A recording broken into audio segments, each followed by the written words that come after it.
সানি, আমরা শুরু করি। হ্যাঁ, আপনি যেখান থেকে শুরু করতে চান আপনার জীবনের গল্প। আমার তো মনে হয় সবাই শৈশব থেকে শুরু করে, তো আপনি ছোটবেলা থেকেই শুরু করুন। হ্যাঁ, যখন আমি অনেক ছোট ছিলাম, 8 বছর থাকতে, তখন আমার বাবা মা আলাদা হয়ে যায়। এখানে দোষটা অবশ্য আমার মার। তখন আমার বাবার হাঁপানি রোগ ছিল, তাই আলাদা হয়ে যায়। আচ্ছা আচ্ছা আচ্ছা। আমার দাদা যে চেয়ারম্যান দেশে এলাকা, যে সে দাদা আবার কি করলো, মানে আমার আপন দাদা না, আমার আপন দাদা আমার বাবা যখন ছোট ছিল তখন মারা গেছে। আমার বাবা তাকে বাবা বলছে, তাই আমার দাদা। আচ্ছা আচ্ছা। ও পাইলা অনেক বড় করছে আমার বাবাকে। আমার বাবারা 2 ভাই। বড় করার পরে আমার মার সাথে বিয়ে দিল, তারপর তো ছেড়াছেড়ি হলো, আমরা 1 ভাই 1 বোন। তখন আমার ভাইটা হয়েছে, আমরা 1 বছর বড় ছোট, 2 ভাই বোনই। তখন বাবাকে আবার যখন বিয়ে দিল আমার সৎ মার কাছে, তখন আমার বাবা আমার নানা বাড়ি থেকে আমাকে যে নিয়ে আসলো, যে দিতে চায় না, তারপর যে নিয়ে আসলো যে আমার মেয়ে আমার কাছে থাকতো। আচ্ছা আচ্ছা। তখন আমার বাবার কাছে আমি চলে আসে বললাম, বাবা আমাকে বললো যে এটা তোমার মা। আচ্ছা আচ্ছা। অনেকে বলছে যে ঠিক আছে, তোমার বাবা যেহেতু বিয়ে করছে, তুমি কি মা বলবা না আন্টি বলবা না আম্মা বলবা, কি বলো, তোমার ইচ্ছা, তুমি যেটা বলো। নাকি নাম ধরে ডাকবা? হ্যাঁ, একটা নাম ধরে রাখবা। তারপরে আমি ওকে আমি আম্মা ডাকলাম। এরকম যেতেছে দিন, মা অনেক কষ্ট করতেছে আমার বাবার ঘরে। বাট আমার আপন মা কিন্তু এই কষ্টটা করেনি, আমার সৎ মা যে কষ্টটা করতেছে। ওকে, ভেরি অনেস্ট ওপিনিয়ন। আমি কিন্তু পড়াশোনা বেশি এটা জানি না। বাবা মা আমাকে চেষ্টা করছে স্কুলে দেওয়ার জন্য, কিন্তু আমি করি নাই। তখন ওই 8 বছরের ভিতরে আমাকে মানুষের বাড়িতে কাছে দিয়ে দিচ্ছে। আচ্ছা আচ্ছা আচ্ছা। 3 তলা থেকে 1 তলা পর্যন্ত পুরো ঝাড়ু দিয়ে মুছতে হইতো। আমি পারতাম না, আমার খুব কষ্ট লাগতো, আমি খালি কান্না করতাম। আপনার বাবা যেন কি করতেন? দেশে কৃষি কাজ কর্ম করতো। কৃষি কাজ করতো, ওকে। বাবা আমাকে একদিন দেখতে গেছে, তখন আমার বাবার সাথে আমি কান্না করে বললাম, বাবা আমি তো এখানে কাজ করতে পারতেছি না। পরে বললো, কেন? আমাকে খুব কষ্ট হয়, আমি করতে পারি না। তখন আমার বাবা আমাকে নিয়ে আসলো ওখান থেকে বাসায়। তখন হঠাৎ আমার মার একটা মেয়ে হলো। জি। মেয়েটা হওয়ার পর থেকে না আমার সৎ মা আমাকে আর আদর করে না, দেখতে পারে না, কিছু করতে পারে না, কোনো কিছু খাইতে গেলে। তারপরও বাবা অনেক কান্নাকাটি করতো। বাবা বলতো যে তুই আসছো সেখানে, তোর মা তো কি করবি, মিলে দিলে থাক। আগে তো আমি যখন আমার 8 বছর ছিল 9 বছর ছিল, তখন আমি 2 টাকা 1 টাকা চিনতাম না। তখন লাল পয়সা গুলো ছিল যে আমি স্বর্ণ মনে করতাম। লাল পয়সা গুলো এগুলো দোকানে নিয়ে যেতে বলতাম, কি আমাকে স্বর্ণগুলো ভাঙে টাকা দিবেন। পরে আমাকে 1 টাকা পয়সা চকলেট মকলেট দিত। তারপরে আমি বললাম, বাবা আমার তুমি 1 টাকাও দেয় না, আমি তো কখনো লেখাপড়াও শিখলাম না, মানুষ এত সুন্দর সুন্দর করে লেখাপড়া করে, আমি তো লিখতে পারি না। তখন বাবা আমাকে মাটির ভিতরে একে একে বলছে কি এইটাই লেখাপড়া। তখন বাবা আমাকে মাটিতে আঘাত বলতো কি এভাবে ঘুরালে ঘুরালে লেখাপড়া হয়ে যায়। তখন আমার বাবা খুব কষ্ট ছিল। আমার বাবা মানে এই সৎ মারে চাপে পড়েছিল, আর আমাকে আমার বাবা খুব ভালোবাসে। পরে তো আমার সৎ মার কাজকর্ম করতো, এটা করতো, আমার আর স্কুলে দিত না। পরে আমি মানুষের বাসে আবার কাজে দিয়া দিল। তারপরে না ওখানে খুব কষ্ট হইতো, হাঁড়ি পাতিল ধোয়াও, ভোর 4টা বাজে উঠে তো কাজকর্ম করাইতো, নাস্তা দিত বেলা 2টা বাজে দিত, 1টা বাজে দিত, সকালে নাস্তা খাইতে হইতো। খিদায় আমি কাঁদতাম, আর একটা রুটি দিত আর 1 কাপ চা দিত। মানে চা কি, ওরা যে চা বানাতে যে পাত্রীটা থাকতো না, ওই পাত্রীটার মধ্যে একটু পানি দিয়ে গরম করে আসে, মানে একটুখানি কোনো করে ওরা চা বানা দিত, দিয়ে সারাদিন পার হয়ে যেত। বিকেল আবার 5টা বাজে খাওয়ান দিত। তখন আমি খুব কাঁদতাম, অনেক জিদ উঠে যেত। তখন খিদায় কেউ না পারে নিজে ছুঁয়ে নিজে ভাঙে হাতের মধ্যে কাটতাম, ক্ষুধার জন্য বা কষ্টের জন্য। আমি খালি মানে কষ্টটা কি আমি বুঝি না তখন, কিন্তু জানি যে আমার খিদা লাগছে। এখানে আমি আমার যারা শ্রোতা রয়েছেন এই মুহূর্তে হ্যালো 8920 তাদের সবার কাছে একটা বিশেষ অনুরোধ করতে চাই।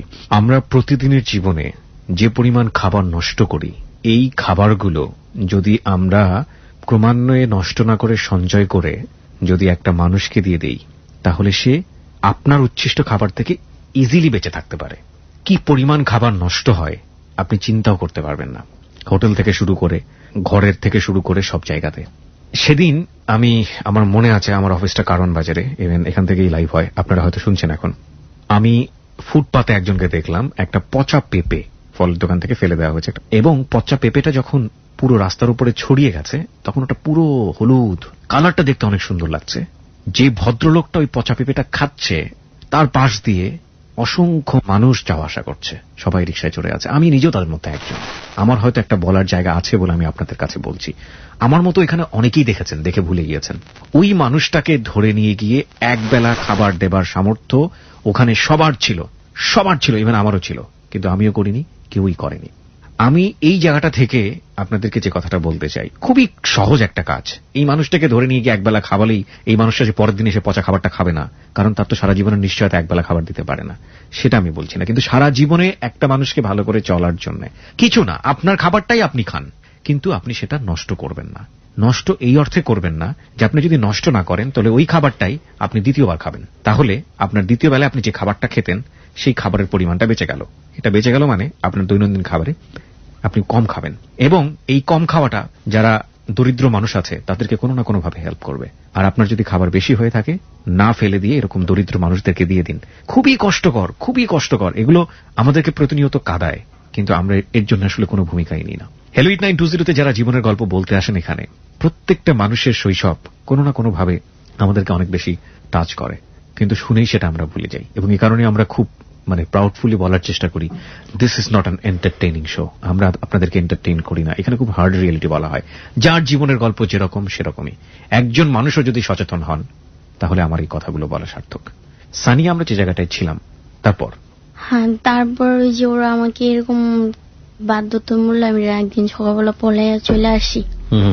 অনেক আগে ছিল ছোটবেলা, কোথায় দিচ্ছে জায়গার নাম আমার মনে নেই, কিন্তু চলে আসি আমি সদরঘাট। জিজ্ঞেস করতে মানুষের কাছে, আমার কাছে কিছুক্ষণ আগে এরকম ঈদ হয়ে গেছে, অনেকে আমার 2-1 টাকা 5 টাকা 10 টাকা বকশিস দিছে, ওই বকশিস আমার কাছে ছিল। সদরঘাট চলে আসার পর এখন আমি কি করব, আমি লঞ্চে যা উঠবো, আমি ঠিকানা তো জানি না। হঠাৎ একজনে বলতেছে যেটা গুরাইল্লা রাঙ্গাবলী থানা যাবো, গলাচিপা থানা। পরে আমি বললাম কি গলাচিপা থানা একটু ডামো লাইন। তখন ওটাই উঠছি। পরের দিন আমাদের বাসায় 2 দিন লাগে, 1 রাত 2 দিন লাগে যাইতে। আর পরের দিন এরপর দেখি যে হ্যাঁ আমাদের লাইনে ঘাট দিছে। পরে কি খিদা লাগছে, এখন আমি কি করব, হাঁটতে পারতেছি না। আমাদের বাসায় লঞ্চ থেকে নাইমেও যাইতে অনেকক্ষণ সময় লাগে। তখন আমি বাচ্চা ছিলাম অবশ্য, খালি গেছিলাম তো, একটা গেঞ্জি গাইছিল। আমি তখন দৌড়তে আমি বাসায় গেছি। পরে আমার আব্বা দেখে আমার কাইন্দা দিচ্ছে, তুই এখন করতে গাইছ? আমি কিন্তু ঢাকা থেকে গেছি। কেমন আইসস? আমি এই যে এমনি নাইছি, যেমন নাইছি এটা বলছি। পরে আমার বাবা বকাবে কি করছে কতক্ষণ, ভাতটা দিয়েছে খাওয়ার পর ওই দিন গেল এরকম ভালোই। পরে আবার দেশে ধান টোকায়, ধানের দিন ধান টোকাইতে গেছি। যদি বেশি ধান না টোকাই নিতে পারতাম তাহলে মার দিত। একদিন আমার একটা কাহিনী মনে আছে, 20 টাকার জন্য আমি অনেক মার খেয়েছি, আমার সৎ মার গেছে। আমিও ধান টোকাই, আমার মাও ধান টোকায়, ডালে দিন ডাল টোকা, মরিচ টোকায় দেখুন দিনকাল খুব ভালো যেতেছে। যার ভিতরে হঠাৎ আবার আমার ছোট ভাই বোন বড় হয়ে যেতেছে, আবার আমার বাবা আরেক পাশে কাছে দিয়া দিল। যে যার মাধ্যমে যাই ও বললো কি যে ওই বাসাটা যত ভালো না, তাহলে অন্য এক বাসায় তোরে নিয়ে দিই। বাবা বলে আচ্ছা নাও। দেওয়ার পরে আমাকে ওই বাসাটাই স্বামী স্ত্রী 2 জন ছিল, একটা বাচ্চা ছিল। আপনার বয়সী ছিল না, বাচ্চারা 4-5 বছর ছিল, আর আমি তো তখন 9-10 স্বামী স্ত্রী আর ওদের একটা বাচ্চা ছিল। হ্যাঁ, ছেলে না মেয়ে? ছেলে বাচ্চা ছিল। আর আপনার বয়স হচ্ছে 9-10 বছর। 9-10 বছর এরকম। তখন ওর স্বামী স্ত্রী না সারাক্ষণ ঝগড়া লেগেই থাকে। কি কারণে লাগে আমি সেটা জানি না, কিন্তু শাশুড়িও ছিল। আচ্ছা। আর সারাক্ষণ না ওদের একটু আটটু নিয়ে ঝগড়া মারামারি কাটাকাটি লাগিয়ে থাকতো। এই কদিন পর না বাপের বাড়ি চলে যেত, ছেলে চলে যেত এর বাসায়, শাশুড়ি চলে যেত এর বাসায়, বাসা অল টাইম খালি থাকতো। তখন ও বাসায় আসান ছিল কিছুটা কাজ, অতটা কষ্ট ছিল না। না থাকার মাধ্যমে যখন মেয়ে যখন শ্বশুর বাড়িতে চলে গেছে, নিজের বাড়িতে বাপের বাড়ি, তখন ঘর খালি ছিল। তখন বাড়িওয়ালায় আমার সাথে খারাপ বিহেভ করতে নিছিল। যেটা নিয়েছিল আমি শুয়ে রয়েছি, হঠাৎ দেখি আমার শরীরে হাত পাওয়ার ভিতরে হাত পাও, ভয় পেয়ে গেছি। ছোট ছিলাম তো, তখন আমি বলি কি হাত পাও কেন আমার শরীরের পর? আমি তো একা শুয়েছি, আমার সাথে কে আসলো? ফাল মারি উঠে দেখি কি ঘরের মালিক। তখন আমি বললাম কি আপনি এখানে কি করেন? আমার ওই রুমে ভয় লাগে তো এই কারণে তোমার সাথে শুইতে আসছি। আমি কি আপনি যান গা আপনার রুমে, আমার আপনার ভয় লাগে, আপনি মালিক বাড়িওয়ালা চলে গেছে। তখন দ্বিতীয় দিন আসছে, তখন আমি এরকম করছি চলে গেছে। তৃতীয় দিন আবার আসছে, তখন আমি চিল্লাচিল্লি করছি, মানে জোর জবস্ত করতেছে, এরকম অবস্থা খুবই খারাপ আমার। অনেক চিল্লাচিল্লি করতেছি বাসায়, বাট আমরা তো 5 তলায়, তখন কেউ শুনতেছে না। চিল্লাচিল্লি এত রাত, থাই গ্লাস রুমে লাগানো, বলছে কি তুমি এত জোরে জোরে যে চিল্লাও কেউ শুনবো না, তোমার যদি এখন আমি মাইরা ফালাই দাও কেউ দেখবো না। প্রিয় শ্রোতা, আমরা ছোট্ট একটা বিরতি নিতে চাই জায়গাটিতে, মাত্র 3 মিনিটের বিজ্ঞাপন বিরতি। আমরা একটু পরে ফিরে আসবো ক্লোজ আপ প্রেজেন্স হ্যালো 8920-তে। আমি আরজে কিবরিয়া রয়েছে আপনার সঙ্গে। আজকের যে জীবনের গল্প এখানে উপস্থাপিত হচ্ছে সেটা অত্যন্ত হৃদয় বিদারক এবং অত্যন্ত মর্মস্পর্শী। আমরা বারবারই আপনাদেরকে যে কথাটা বলে থাকি, যা হচ্ছে, যা বলা হচ্ছে সেটা কোনো এন্টারটেইনমেন্ট নয়, সেটা রূঢ় জীবনের গল্প। এবং এখানে আপনি কিছু পেলেন নাকি পেলেন না, আপনার গল্পটি ভালো লেগেছে নাকি লাগেনি, সে বিষয়টি আমাদের একেবারেই চিন্তায় থাকে না। আমাদের চিন্তায় থাকে এই জীবনের গল্পে এমন কোনো মেসেজ আছে কিনা যেটা আপনাকে আপনার জীবন চলার পথে কোনো না কোনোভাবে শিক্ষণীয় হতে পারে। এছাড়া আপনি পুরো গল্প শুনে যদি আমাদেরকে বলেন যে এখন গল্পটা ভালো লাগছে না, we are very very sorry যে আপনার ভালো লাগার জন্য আমরা আমাদের জীবনের গল্প করি না। আমরা শুধুমাত্র এই কারণে জীবনের গল্পগুলো করছি যে এই জীবনের গল্পগুলো আপনার কাছে শিক্ষণীয় হোক। এবং একই সাথে এখানে যারা বলতে আসেন এই সব মানুষগুলো জীবনে হয়তো জীবনের কোনো ধরনের কোনো এইরকম ব্রড মিডিয়াতে কোনোদিন সুযোগ পাননি নিজের ভয়েসটা রেজ করবার জন্য, তারা এখানে এসে 2-2.5 ঘন্টা আপনাদের কাছে নিজের জীবনের সবচেয়ে আপন মানুষ ভেবে একেবারে মন খুলে মনের কথাগুলো বলে হালকা হয়ে যান। এটাই হচ্ছে আমাদের সবচেয়ে বড় পাওয়া। আমরা 3 মিনিট পরে আবারও ফিরে আসছি ক্লোজ আপ প্রেজেন্স হ্যালো 8920-তে। আপনি যদি আজকের অতিথিকে দেখতে চান, তাকে নিয়ে কোনো প্রশ্ন করতে চান, কমেন্টস করতে চান, চলে আসতে পারেন আমাদের ফেসবুকের ঠিকানা www.facebook.com/hello8920। আমি আরো একবার বলছি www.facebook.com/hello8920। ওখানে যাওয়ার পরে অবশ্যই আপনি পেজটিতে লাইক দেবেন। লাইক দেওয়ার সঙ্গে সঙ্গে আপনি হ্যালো 8920 মেম্বার হয়ে যাবেন এবং চাইলে আপনি আপনার জীবনের গল্প বলার জন্য আমাদেরকে ফোন করতে পারেন। আমাদের ফোন নাম্বারটি হচ্ছে 09613892892। আমি আরো একবার বলছি 09613892892। এখানে ফোন করার পরে আপনি 1 চাপবেন, তারপরে ফোনের নির্দেশনা অনুসারে আপনি আপনার কথাগুলো এখানে রেকর্ড করবেন।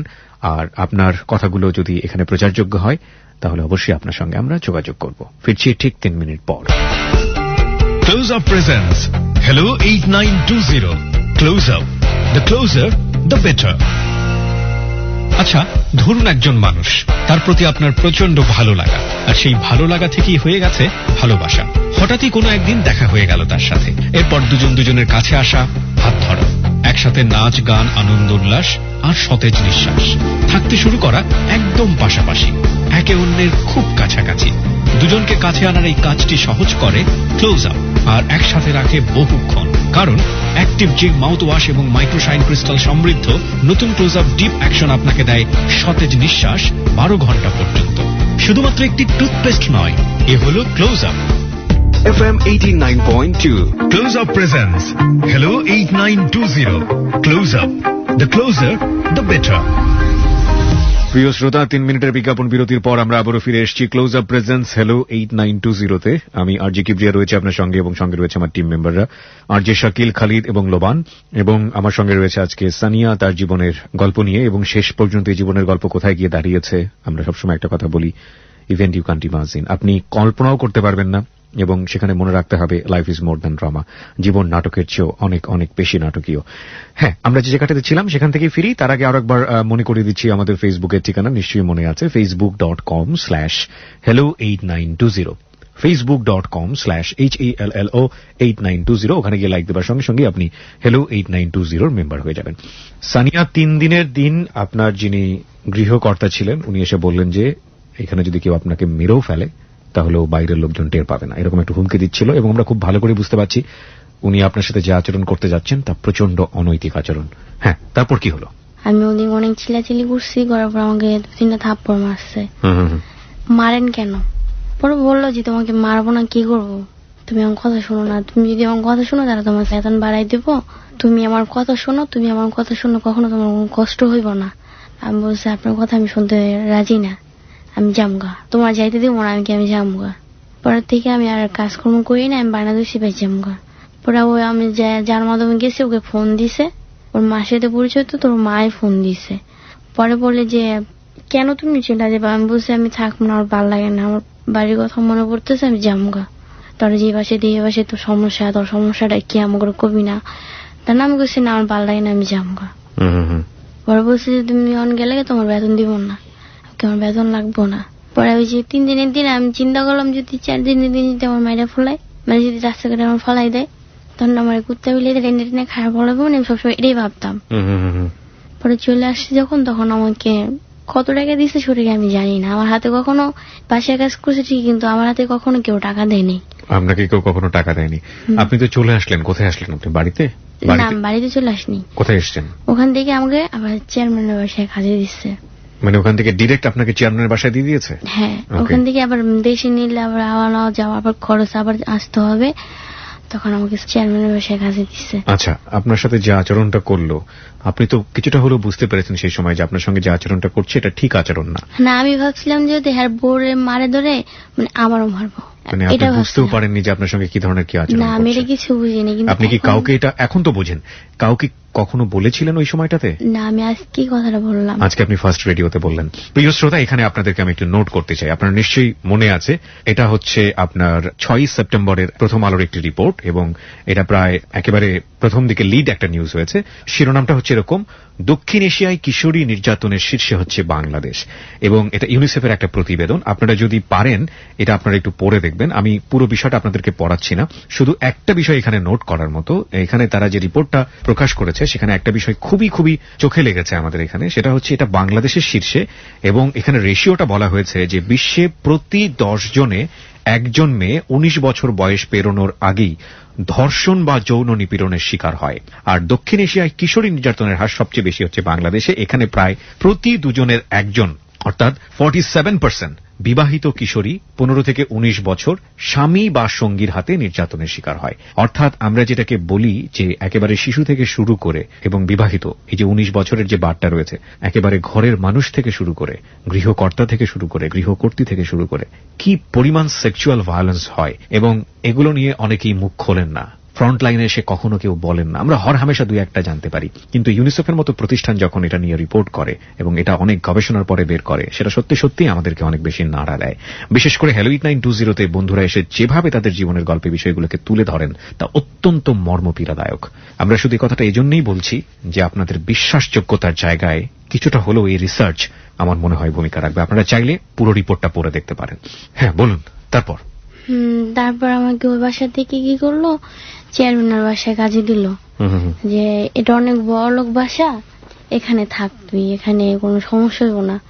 তখন ভালো মন্দ কিছুই বুঝি না, তখন আমাকে যেখানে নিয়ে যায় আমি সেখানে কাজ করি, বাট আমার কোনো আপত্তি নেই। তারপর চেয়ারম্যানের বাসায় এরকম পুরো বাড়ি ঝাড়ু দেওয়া, গরমসো, সারাক্ষণ না খেয়ে কাজ করতে হয়। আবার ওখানে খালতো বোন কাজ করতো, মানে আমার ছোট মার বোনের মেয়ে। করার পর আমি বলছি, আপু আমার না খিদা লাগছে। কই খিদা লাগলে কি করবি? আপা বাপিয়া হোক, বাবির এলে কবি খিদা লাগছে। তখন কুকুরের জন্য রান্না করছে গরুর মাংস, ওরা অনেক কুকুর পালে। কুকুরের জন্য গরুর মাংস রান্না করেছে? হ্যাঁ, আমি আবার খিদা লাগছে কি কান্নাকাটা করতেছি, কি খাবি? ওটাই আমার ভাত দিয়ে ওই তরকারিটাই দিচ্ছে, ওটা আমাকে দিয়েছে। পরে আমি খুব কান্না করছি, এই কুকুরের খাবারটা খাবো না আমি, তো আমার কুকুরের মতো ব্যবহার করা হইলো। পরে আমার বোন বললো কি খা, এটা খাইতে হইব। পরে আমি বলছি কি তুমি খাও, এটা আমি খাবো না। পরে না খাওয়ার দিতে আমাকে অনেক মার দিছে, অনেক ধরনের কথা কয়ে না বকা দিছে। তখন থেকে না আমার মাথায় একটা জিদ ঢুকে গেল। আজকে আল্লাহ আমার এতই ফকিনি বানায় ফেলালো, ওই কারণে আমি মাসে এত মায়ের লোকটা খাইলাম। তা আমার বাড়িতে তো আরো 2টা ভাই বোন আছে, ওই 2টাতে তোর পয়সা পয়সা খাইতে পারে, তাহলে আমি কেন মানুষের পয়সা কাজ করে খামো? আমিও যাবো।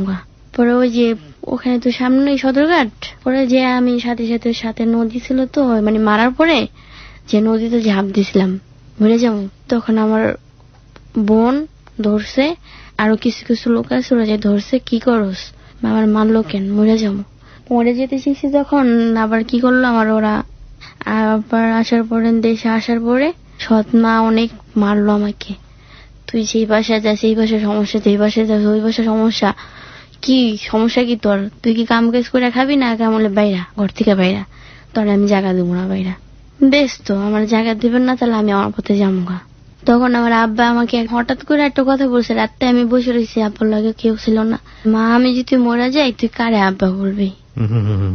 তো তখন খুব কষ্ট লাগছিল। ঠিকই তো, আজকে তো আমার বাপ ছাড়া আমার কেউ নাই।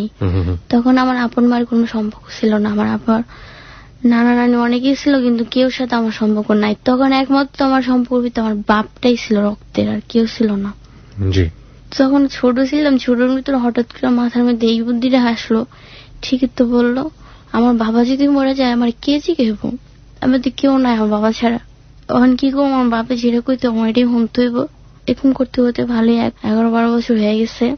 তখন হঠাৎ করে 12 বছরে আমার মা আসলো, উদা হাওয়ার মতো উড়ে আসলো।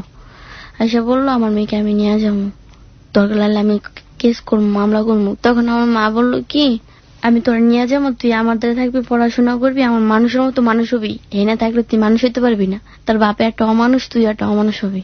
আমি কইছি আমার বাপে যদি অমানুষ হইতো তাও তো আমার বাপের কাছে কাছে রাখছে, আর তুমি তো মানুষই হতো, তোমার মা তোমার কাছে আমার খোঁজ খবর নিলা না। পরে মা অনেক ঝড় তুফান পার করে না আমার নিতে পারলো না। পরে হঠাৎ করে একদিন নতুন যখন 20 টাকা নোট বাইরেছে, একটা নতুন 20 টাকার নোট চকচক করতেছে, ওই নতুন নোটটা না আমার খুব ভালো লাগছে। আমি বললাম কি এটা কয় টাকার নোট, তখন আমি কিন্তু চিনি না এটা কয় টাকার নোট, কিন্তু আমার 12 বছর। তারপরে না আমি ওইটাকে আমার আম্মার কাছে না বললা আমি নতুন টাকাটা নিয়ে নিছি। পরে একদিন আম্মা বলে কি যে তুই নতুন 20 টাকা নিছিস, আমি নিছি। কয় দে, আমি কি দিব না, ওইটা আমি লাগবো। ওই ফার্স্ট আমি একদিনই আমার মায়ের অনুমতি ছাড়া 12 বছরে আমি একবারই আমি নতুন 20 টাকা নোট নিই। দেই না দেখে আমাকে অনেক মারলো, মারতে মারতে মারতে মারতে আমি 20 টাকা নোট দিব না 20 টাকা নোটটা আমার ভালো লাগছে। তারপর আমার বললো কি তুই কামাই করে কয় টাকা না দিস, কিন্তু আজ পর্যন্ত আমার এই যে আমি যে এত বড় হয়েছি আজ পর্যন্ত আমার বাপে আমাকে একটা সুতা কিনা ওহিন দেয় নাই। এটাই আমার জীবনে সব থেকে বড় কষ্ট। তখন আমার বাবা আমাকে মা বললো কি তোর কামাই করে তুই টেয়া দেস, তুই 20 টাকার নোট নিছস। পরে আমি বলছি কি এই যে আমি আশেপাশে কাজ করে যাইছি, আমি কোনোদিন একটা টিকে আমি দেখছি। এই আমি কথা বলার মধ্যে এতটুকু কথা বলছি, এটাই ছিল আমার ভুল। তারপর আমার মা আমাকে অনেক মারলো, আমার বাবাকে বিচার দিল, তোমার মাইয়া হনি এরকম এরকম কথা কয়, আর 2 দিন সব পইরা এরকম মার সাথে কথা বললে আমি গেছি নদীতে গোসল করতে গেছি। পরে এই কথা বলছে আমার বাবাকে। পরে আমার বাবা কি করছে, এই মোটা একটা বাঁশ নিয়ে গেছে আমার বাইরে। পরে এই নদীর ভিতরে আমি ডুবাইতেছি, বাবা কি নদীর ভিতরে নাই আমার দৌড়াইতে দৌড়াইতে সারা বাড়ি করে আমার ইচ্ছা মতো বাইরে এলো। এই কথাটা কইছি কেন, অনেক মারলো। মারার পর আমার মনে অনেক কষ্ট লাগছে যে আজকে যে বাবার জন্য আমি এনে পড়ে রয়েছি, আমার বাপও আমার মারলো।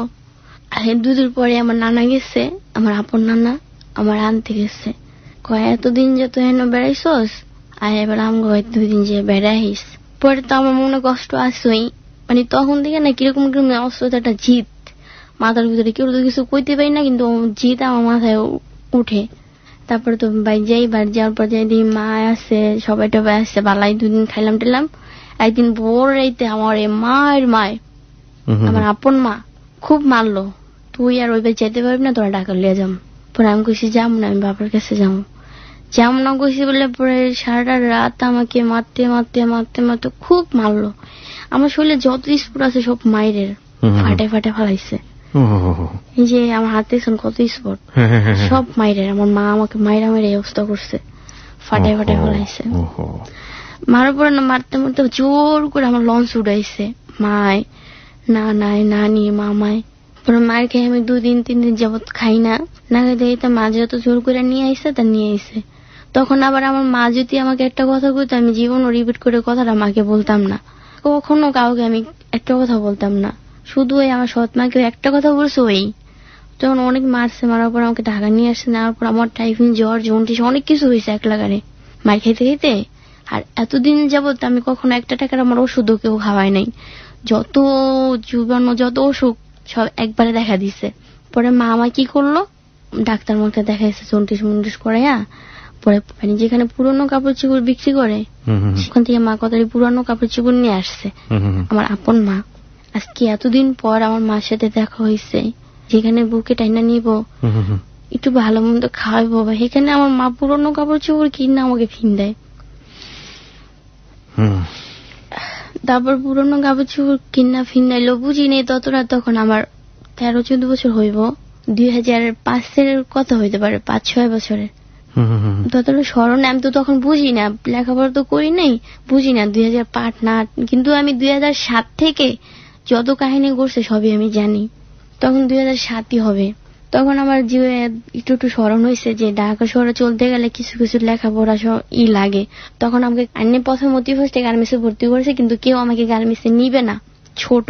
তারপর আমার সার্টিফিকেটকে আমি 95 আমি 90 করছি, মানে আমার মা করছে 95 90 করছে কাইটা গার্মেন্টসে কাজে লাগানোর জন্য। পরে তো এই মানুষটা নিতেছে, কাজ করতেছি ভালোই। এই যে মা ম্যাচ খাওয়াতো, তো লোকরা আমাদের ঘরে ঘরে এসে খাওয়া যেত। প্রত্যেক দিন ভোরে 5টা 4টা বাজে উঠে আর কি চুলায়। আমার কিরকম মা, সে সারা রাত ঘুমাই থাকতো, আমার 5টা বাজে লাইট দিতে উঠাইতো, হায়দাপুর দিত, এটা করতো, না উঠলে খুব মারতো। তখন 4টা বাজে উঠে আমি লাড়কি চুলে ঘুরতে ঘুরতে রান্না করতাম, রান্না করে গোসল করে আবার গার্মেন্টসে যেতাম। গার্মেন্টস থেকে আইসা আবার লাঞ্চে বেলা আইসা তখন মা মানুষ সবার ভাত বেড়ে দিত, আমিও খাইতাম, খাই আবার যেতাম। যে আবার রাতে এসে আবার রান্না বাড়ি করে এরকম ভাবে চলতেছে দিনটা ভালোই। হঠাৎ মানে এরকম একটা দিন হলো, এখানে আমাকে অনেক মারধর অনেক কিছুই করে। শুধু মানে কোনো ছেলে তো ভালো কথা, কোনো মেয়ের সাথে আমাকে চলতে দিত না আমার মায়। যখন আমি ঢাকা শহরে এসে গার্মেন্টসে কাজে লাগছি, 2-1 বান্ধবীও থাকে বা অনেক কিছুই থাকে, হঠাৎ করে মারতো। মারার পরে না আমি আবার দেশে গেছি গা, আমার বাবার কাছে যখন দেশে গেছি, তখন আমার একটা বান্ধবী আসলো চম্পা, ও এলাকারই মেয়ে, খুব ভালো। ওর সাথে আমার ছোটকাল দিয়ে বান্ধবী, ওর হঠাৎ করে বিয়ে হলো। মানে আমি পলাই আমার বাপের কাছে গেছি গা। ওই যে অত্যাচার করে এত সকাল উঠে রান্নাবাড়ি করতে হয়, সব জায়গায় দেখি অশান্তি। তখন ওখানে আমার বান্ধবীর বিয়ে হয়েছে। বিয়ের জন্য আমার বান্ধবীর বিয়ের জন্য আমি অনেক দূরে গেছি। চাইতে যেতে একদিন রাত হয়ে গেছে, ওরা আগে গেছে গা, পিছে আমরা 3 জন ছিলাম। আমার বান্ধবীর যে আমার 3টা বন্ধু বান্ধব ছিল, আমি তো বুঝি না কোনটা ভালো কোনটা মন্দ। তখন আমরা পিছে কথা বলতেছি, মানে আমরা কথা কইতেছি, আর স্বামী স্ত্রী আগে গেছে। হঠাৎ করে না আমার একজন বললো কি, তুমি নিচে নামো। আমি কি না, আমি নিচে নামো কেন, নিচে নামো। আমি কি না, নিচে নামো না, আপনারা যান, মানে ঢাল ক্ষেত পাত্রি দিকে কয় কি দেখাও তো হয়ে জানি কি নিচে নামো, মানে নিচে তো বুঝি নাই। তখন আমাকে অনেক কাদা করে নিচে নামাইতেছিল। পরে নামানোর পরে আমি নিচে নামছি, আমার ধাক্কা মেরা ফালাই দেয় নিচে নামে। আর আমাকে সবাই মানে অনেক হাত ধরে, কেউ পাও ধরে, মানে জোর ধরে। আমি উঠ পড়তেছি, আমি উঠ পড়তে দেয় না। কয়জন ছিল ওখানে? 3 জন ছিল। আমি উঠ পড়তেছি, আমার উঠ পড়তে দেয় না। তখন আমার 12 বছর। তুমি উঠ পড়বা কেন, হে না থাকো, আমরা কথা কই। ওরা স্বামী স্ত্রী গেছে, তুমি পিছনে থাকো, আমরা ওরা আগে জাগা। মানে আমার বান্ধবী আর বান্ধবীর হাজবেন্ড আগে চলে গেছে। ওরা তো একটা ফলো করে নাই, আমি যে পিছনে, কিন্তু এখানে তোরা আমার ধরার পরে আমার বলে কি, তুমি যত নিচে নাম যার উঠ পড়লে তোমার অনেক খারাপ হইব, তুমি উঠবো না। পরে উপর না আমার হাত ধরে রাখছে, অনেক শক্ত করে হাত ধরে রাখছে। ধরার পরে এখন আমি বলি কি যে আপনি আমার হাত ধরে রাখছেন কেন। তখন আমার গলায় একটা স্বর্ণের চেন ছিল, স্বর্ণের চেনটা আমার সৎ মায়ের ছিল, তখন আমি গলায় দিছি। থাকার পরে আমাকে মানে ওরা অনেক জোর জবরদস্ত করছে, অনেক কিছু চেষ্টা করছে, ধরছে, এটা করছে, মানে অনেক কিছুই করছে। তখন আমার সাথে যখন ও করতে গেছে, যখন আমাকে পুরো দমে ধরতে গেছিল, তখন আমার অনেক কষ্ট হয়েছে, বাট আমার ব্লাড হয়ে গেছে গা, অনেক কান্নাকাটি করছি। আপনি রেপ শব্দটা বুঝেন? হ্যাঁ, তখন আপনি কি রেপ করছে ওখানে। প্রিয় শ্রোতা, আমরা একটা বিরতি নিতে চাই। কি বলবো, কিছুই বলার নেই। আমরা ঠিক 12টা 6 মিনিটে ফিরে আসছি। যেই মানুষটি এখানে এসে জীবনের গল্প বলছে, সে না হাউমাউ করে কাঁদছে না, তার চোখ দিয়ে টপটপ করে পানি পড়ছে। একটু পরেই সে নিচের ওড়নাটা দিয়ে চোখটা মুছছে। এই দৃশ্যটা হয়তো আপনারা দেখতে পাচ্ছেন, ওর কথার মধ্যে কিছুটা হয়তো অনুভব করতে পারছেন। একটা মনুষ্য জীবন, তাই না? এই জীবনটাতে কত সম্ভাবনাময়, কত কি করা যায়।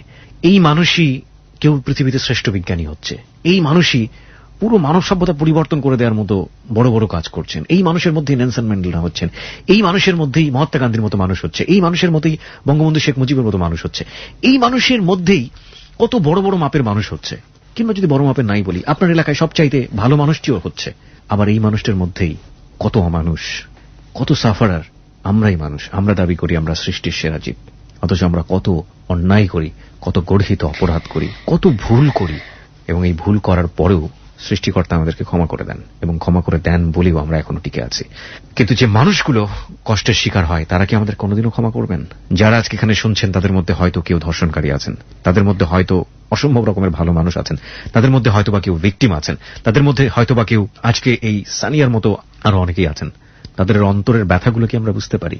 প্রিয় শ্রোতা, আমরা ফিরে আসতে চাই ঠিক 12:06 আপনারা যদি ওকে দেখতে চান চলে আসতে পারেন আমাদের ফেসবুক পেজে। আমাদের পেজের ঠিকানা www.facebook.com/hello8920। আমি আরো একবার বলছি facebook.com/hello8920।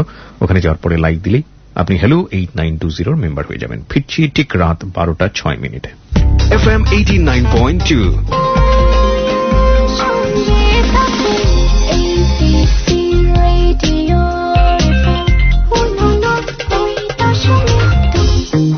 Close Up presents Hello 8920. Close Up. The closer, the better. প্রিয় শ্রোতা, সময় এখন রাত 12:06। আমরা আবারও ফিরে এসেছি ক্লোজ আপ প্রেজেন্স হ্যালো 8920-তে। আমি আরজে কিবরিয়া রয়েছে আপনার সঙ্গে এবং সঙ্গে রয়েছে আমার টিম মেম্বাররা আরজে শাকিল, খালিদ এবং লোবান, এবং আপনি শুনছেন এবিসি রেডিও FM 89.2। আজকে সানিয়া তার জীবনের গল্প এখানে বলছে এবং সানিয়ার জীবনের গল্প আমাদের গায়ের লোম শিউরে ওঠার মতো গল্প। আমরা সেখানে আবারও ফিরতে চাই, তবে তার আগে বলছি সানিয়ার মতো আপনি যদি আপনার জীবনের গল্পগুলো এখানে এসে মন খুলে বলতে চান এবং মনে করেন আপনার জীবনের গল্প থেকে যারা শুনবে, সাধারণ মানুষ, সাধারণ শ্রোতা আমাদের যারা রয়েছেন, তারা কেউ না কেউ কিছু না কিছু শিখবে, শেখার জায়গাটা রয়েছে। যদি মনে করেন আপনার জীবনের গল্পটা বলে আপনি নিজেকে হালকা করতে পারবেন, এবিসি রেডিও আপনাকে একটা জায়গা করে দিয়েছে, অনেক বড় একটা প্ল্যাটফর্ম। বাংলাদেশে যতগুলো রেডিও জনপ্রিয় শো রয়েছে তার মধ্যে একেবারে প্রথম সারির প্রথম দিকের শো হচ্ছে আপনাদের এই প্রিয় অনুষ্ঠানটি হ্যালো 8920। আমি সবসময় বলি এটা আপনাদেরই অনুষ্ঠান, কারণ এখানে আপনাদের জীবনের গল্প বলা হয়। এখানে এসে যদি আপনি আপনার জীবনের গল্পগুলো বলতে চান, আপনি আমাদেরকে ফোন করবেন। ফোন করে আপনি আপনার নাম এবং আপনার সেল নাম্বারটা স্পষ্ট করে বলবেন। দুটো ফোন নাম্বার রয়েছে হ্যালো 8920-র। পুরনো নাম্বারটা তো রয়েছেই 91156668। আরো একবার বলছি 91156668। এবং আরেকটি ফোন নাম্বার হচ্ছে 09613892892। আবারও বলছি 09613892892। এখানে ফোন করার পরে যে নির্দেশনাগুলো দেয়া আছে সেই নির্দেশনা অনুসরণ করে আপনি আপনার কথাগুলো রেকর্ড করবেন। ফেসবুকে চলে আসুন, আমাদের এই বন্ধুটিকে আপনি চাইলে ফ্রেন্ড রিকোয়েস্ট পাঠাতে পারবেন, ওর সাথে সরাসরি কথা বলতে পারবেন এবং যোগাযোগও করতে পারবেন। ওর একটা ছবি ওখানে আমরা দিয়ে দিয়েছি। আমাদের ফেসবুকের ঠিকানা www.facebook.com/hello8920। আরো একবার বলছি www.facebook.com/hello8920। ওখানে গেলে অবশ্যই আমাদের পেজটিতে লাইক দিতে ভুল করবেন না। আর আমাদের পেজটি আছে আরজে কিবরিয়া নামে, ঠিক আছে? লাইক দেওয়ার সঙ্গে সঙ্গে আপনি হ্যালো 8920 মেম্বার হয়ে যাবেন। আরেকটি কথা বলতে চাই প্রিয় শ্রোতা, আমাদের নতুন অনুষ্ঠান বৃহস্পতিবার রাত 11:20 শুরু হয়েছে। ডর হচ্ছে অনুষ্ঠানটি। ইতিমধ্যে আপনাদের কাছ থেকে ব্যাপক সাড়া পেয়েছি আমরা।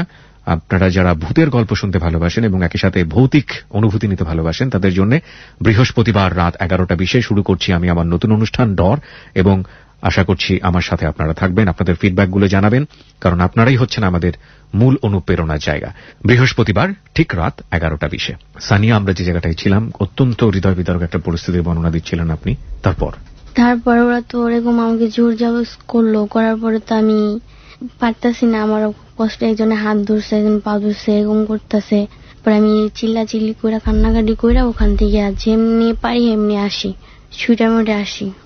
আসার পরে যে আমার গলা থেকে যে চেনটা পড়ে গেছে এটা আমার মনে নেই। তখন আমি বাসায় আসি, আসার পরে রাত তো হয়ে গেছে।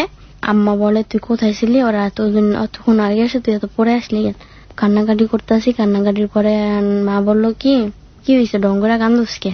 তখন আমার মনের মধ্যে একটা কষ্ট লাগলো যে আমি কান্দতেছি, মা বলে আমি ডং করে কান্দি কেন, কিন্তু জানতে চাইলো না যে সমস্যাটা কি, কেন কান্দতেছস। এই কথাটা শুনে মাথা একদম আমার ঠান্ডা হয়ে গেছে। থাক, কিছু করে লাভ নেই, নিজের কষ্ট নিজে রাখি। আজকে আমি কথাটা বললাম, অনেক কথাই আছে না বলার, কেউ জানে না, সেটা আমি আজকে শেয়ার করছি। জি প্লিজ বলুন, আপনি মন খুলে বলুন। তারপরে তো মনের দুঃখ মনে রাখছে, আজ পর্যন্ত আমি ওই কথাটা বলতে পারতেছি না। আমার সাথে এটা কি হলো, এটা কি মানুষের সাথে মানুষ কখনো হয়? মা ওই দিন রাত্রে কিছু বলেনি, সকালবেলা বলে কি তোর গলায় চেন কই। পরে আমি বললাম চেন গলায়, চেন কই। আমি কইতে পারি না কই পড়ছে। হঠাৎ করে মনে পড়ে গেছে ওই জায়গায়, আমি ওই জায়গায় দৌড়ে গেছি, যাই ওই জায়গায় অবস্থা কি ল্যাপটপ মানে কিরকম হয়ে রয়েছে, কিন্তু যে কিছু নাই। পরে আমি ওই জায়গায় বইয়ে কান্দাছি, কান্দাম গাল্লা আমার মনে মেয়েটা লাইব শেষ। পরে ওই যে আমি ওখান থেকে মানে ওই অবস্থায় আমি আবার ঢাকা চলে আসছি। আমার কাছে কোনো টাকা ছিল না, 2 দিন না খেয়েছিলাম। না খাওয়ার প্রতি আমি চলে আসছি আবার ঢাকা। মা আবার দেখে বলে তুই আবার আসছস, কই গেছিলি? পরে মারে বলছি মা আমি দেশে গেছিলাম তো আব্বার লোকে দেখা করতে, আমি আবার পড়ছি। পরে আমি কিন্তু ওইটা বলি নাই যে চেন হারাই ফেলাইছি, এই কাহিনী হয়েছে। কয়দিন পর আবার এই অত্যাচার। তখন আমার মা যখন যার করে বিয়ে বসছে, ও ছিল পুলিশের চাকরি করতো। তো তখন আমি জানতাম না যে আমার মা বিয়ে বসছে। একদিন হঠাৎ করে আসছে, কাঁঠাল নিয়ে আসছে। কাঁঠালের দিন আমাকে বললো এর সাথে পরিচয় হস না? আমি বলি এটা কে, আমি তো চিনি না। পরে বললো কি আরে কি বলবি? আমি পাশে অন্য মানুষে বললো যে আরে কি বলবি, আমি তো তোর বাপ লাগে, তুই বাপ কবি না খালু কবি না। ওই একই অবস্থা যেটা সৎমার সাথে হয়েছিল। তখন আমি আব্বা মুখ দিয়ে আসি নাই, ওকে আমি আব্বু বলতাম। আমাকে খুব আদর করতো। হ্যাঁ, কখনো আমাকে অত্যাচার করে নেই, খুব আদর করতো। হ্যাঁ নাই, মারা গেছে 11 সালে মারা গেছে রোজাতে। তখন এরকম কাজ করতেছি, তখন আমার যখন কাজ করতাম তখন আমার বেতন মানে বালিশিয়ানো হইলাম। তখন 2007 কি করলো, তখন 1662 টাকা গার্মেন্টসে বেতন হয়েছে। কিন্তু আমি যত কাজ করি আমার মা আমাকে কখনো আমাকে একটা টাকাও দেয় না। হ্যাঁ, মানে আমার এমনও একটা ঈদ গেছে আমাকে নতুন কাপড় চিউড়াই না ফিন্দাইতো না, পুরান কাপড় চিউড়াই না ফিন্দাইতো, যেগুলা না ফিন্দার মতো ওগুলা ফিন্দাইতো। কিন্তু আমার মা কাজ করতো, মেস খাওয়াইতো, প্রতি একজনের থেকেই মানে করেন 2-3 হাজার টাকা করে নিত। এখানে আমি একটা সত্যি কথাই বলি, যেটা জীবনের কাহিনী বলতেছি, সত্যিটা বলে বলুন। আমার মার কাছ থেকে মানে আমার বাবাজি বিয়ে করছে 1টা, আর আমার মা বাবার কাছ থেকে যে বিয়ে করছে 4টা। এটা সব থেকে খুব খারাপ। মানে আমার মাকে আমি কোনোদিনও মাফ করবো না। বুঝতাম না, একটার পর একটা বিয়ে করতো, একটার পর একটা বিয়ে করতো, দেশে নিয়ে যেত। তখন তো আমি জানতাম না, বুঝতাম না। আমার মা বিয়ে বসে 4টা, আমার বাবাকে নিয়ে 5টা, কারণ খুব কষ্ট লাগতো। হ্যাঁ বলুন। তারপরে এরকম দিন তো ভালো যেতেছে, যাওয়ার পরে না একদিন হঠাৎ মানে মা দেশে চলে গেছে। তখন লোক ছিল 2টা, মানে খাইতো আমাদের ঘরে। তখন মা আমার কাছে টাকা দিয়ে গেছে, বলছে হিসাব করে করে খরচ করবি, হিসাব করে করে রান্না করবি। তখন আমি গার্মেন্টসও কাজ করতাম, আবার একদিন গার্মেন্টসে যাইনি, কারণ আমার পক্ষে সম্ভব না। তখন আমাকে মানে আমার পক্ষে সম্ভব না যে আমি রানমু, আবার জামু, আবার দুপুরবেলায় খাওয়ানো সবার লেগে বাড়মু, আবার রাত্রেও সবার লেগে রানমু। তখন মানুষ ছিল 4 জন। তখন আমি 2 দিন গার্মেন্টসে যাই নাই, যা রানতে যাই চাল শেষ। আমি একটা লোককে বললাম, মামা আমার কাছে তো আমি তো চাইলের বাজার সদার কোনো নিয়ম কারণ কিরকম কোন দাম আমি জানি না, আমি আপনার 200 টাকা দিই, আপনি আমার 5 কেজি চাইল এনে দিয়ে যাবেন। পরে লোকটা বললো কি আচ্ছা তুমি আমার 200 টাকা দাও, আমি 5 কেজি চাইল এনে দিয়ে যেতেছি রাত্রে, মানে আমি সকালবেলা রান্না করবো।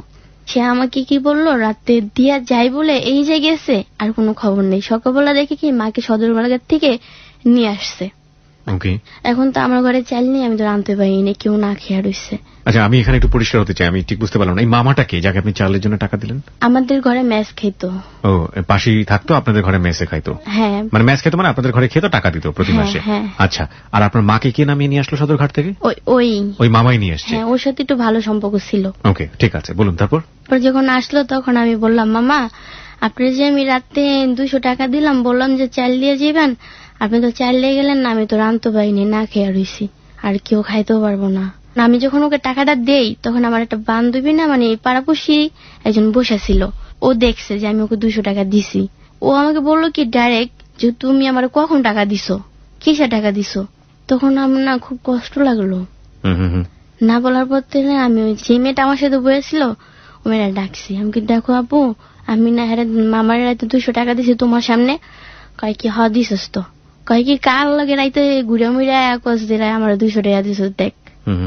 এই কথা শোনার পরেই না মা আমার কথাটা একটু শুনলো না, আমাকে মা তখন সাথে সাথে খুব মারলো। ইট আনামনা ইট আমার গায়ে ঢিলাইলো, আর আমার ঢিলাইলো, ইট দিয়ে শেষ হলো। কিন্তু আমার মা আমার বিশ্বাস না করে ওই লোকটাকে বিশ্বাস করলো। জীবনে প্রথম কষ্ট জায়গা উঠলো।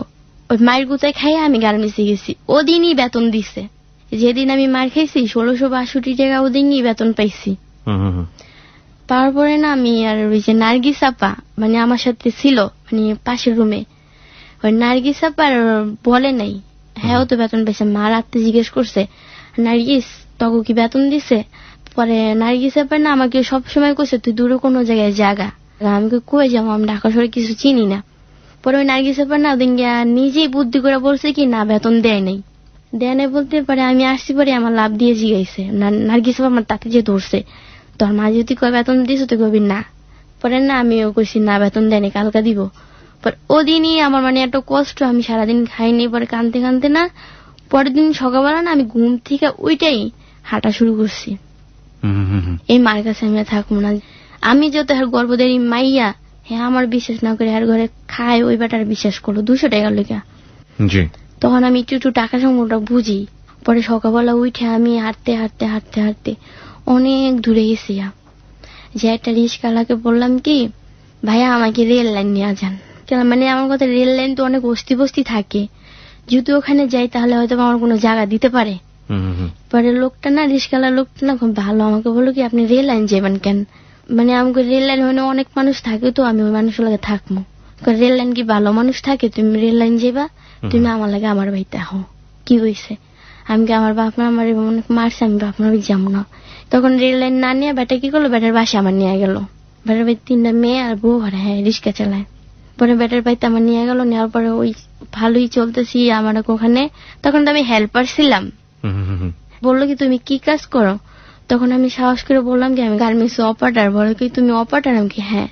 পরে আমাকে ডিএডি থানা পুকুরপাড়ার ইন্টারভিউতে নিয়ে যায়, অনেক বড় গার্মেন্টস। তখন আমি ইন্টারভিউ দিই, আল্লাহর মধ্যে একটু হয় পারি। পরে বল না মানে নিয়ে নিচ্ছে। তখন আমার বেতন হয়েছে কত 2,500 টাকা, যত সিনিয়র না নর্মাল ওভার টাইম নিয়ে আমি 3,000 টাকা পাবো। তখন ওর বাসায় আমি ম্যাচ খাইলাম, খাওয়া থাকে আমি ওকে 2,000 টাকা দিব। আমি বাবুরাইল ওই এলাকায় একটা ছেলের সাথে পরিচয় হয়। কিভাবে হলো পরিচয়? কি মানে আমি যে বাসায় থাকতাম ওরা ফলো করতো যে এই এলাকায় মেয়েটা নতুন আসছে, কোথা থেকে আসছে। মানে ওরা আর 2-3 বন্ধু মিললে মানে আমাকে কিছু একটা করার সিদ্ধান্ত নিয়েছিল। নেওয়ার পরে হঠাৎ করে একদিন আমি বিকাল আমাকে বললে কি মানে আমার সাথে ওর ওই যে বাসায় ছিলাম ওর মেয়ে ছিল, ওই মেয়ে আর আমি আর ওই মেয়ের একটা বান্ধবী দুজনে হাঁটতেছি। হাঁটার মধ্যে ওই মেয়েটাকে ডাক দিয়ে বলে কি তুমি ছবি দেখতে যাইবা? ওই মেয়েটা বলছে না আমি ছবি দেখতে যাব না। পরে আবার আমাকে জিজ্ঞেস করছে না তোমার নিমো না নিমো ওই যে তোমার বান্ধবী নতুন ডারে। পরে আমার জিজ্ঞেস করছে যে তুমি ছবি দেখতে যাইবা? আমি কি না আমি ছবি দেখি না, আমি জীবনও ছবি দেখি নাই। তারপর সে আমাকে বলে কি ভালো না গেলে। পরে যখন আমাকে এটা জিজ্ঞেস করলো পরে আবার জিজ্ঞেস করলো যে তোর কি জিজ্ঞাসে? পরে আমি বলছি কি যে ছবি দেখতে যাইবো। ছবি দেখতে যাবো তা ল। পরে না গেছি, সবাই যত কইছে 3 বান্ধবীর লাগে 3 বন্ধু একজেস হয়ে গেছে, আমি ওর সাথে পড়ছি। ছবি তখন আরম্ভ হয়েছে, তখন নিয়ে গেছে। তাই কইছে অনেক ভালো মন্দ কথা কইতেছে, তুমি তোমাকে আমি ভালোবাসি এরা সেটা। আমি বলছি না আপনি অনেক বড় লোক ছিলেন, আপনার সাথে আমার মানায় না। কথা বলতে বলতে বলতে না হঠাৎ করে আমরা যে বেঞ্চটা বসছি, যে বেঞ্চ ঠাস করে ভাঙ্গা পড়ে গেছে। খুব মানে আমি ভয় পেয়ে গেছি, এটা কি হলো? পরে কি বেঞ্চ ভাঙ্গে গেছে, আমি কি ভালো কথা। পরে না মুহূর্তে আমি বের হয়ে পড়ছি। আইসা পরে না এমনি চলতেছে কয়দিন, চলো বলতে না একদিন আমাকে বলে কি আসো আমরা এক জায়গা থেকে ঘুরে আসি। আমি বলি না আমি ঘুরতে যাব না, আমার কাজ আছে। পরে একদিন ঘুরতে নিয়ে যায়, ছবি টবি দেখায় তারপর হ্যাঁ এই ছেলেটাই। এই ছেলেটা কিছু করতো না। পরে খুব ভালোই চলতেছে, হঠাৎ একদিন আমি বেতন পাইছি। আমার কাছে তুমি বেতন পাইছো? আমি হ্যাঁ পাইছি।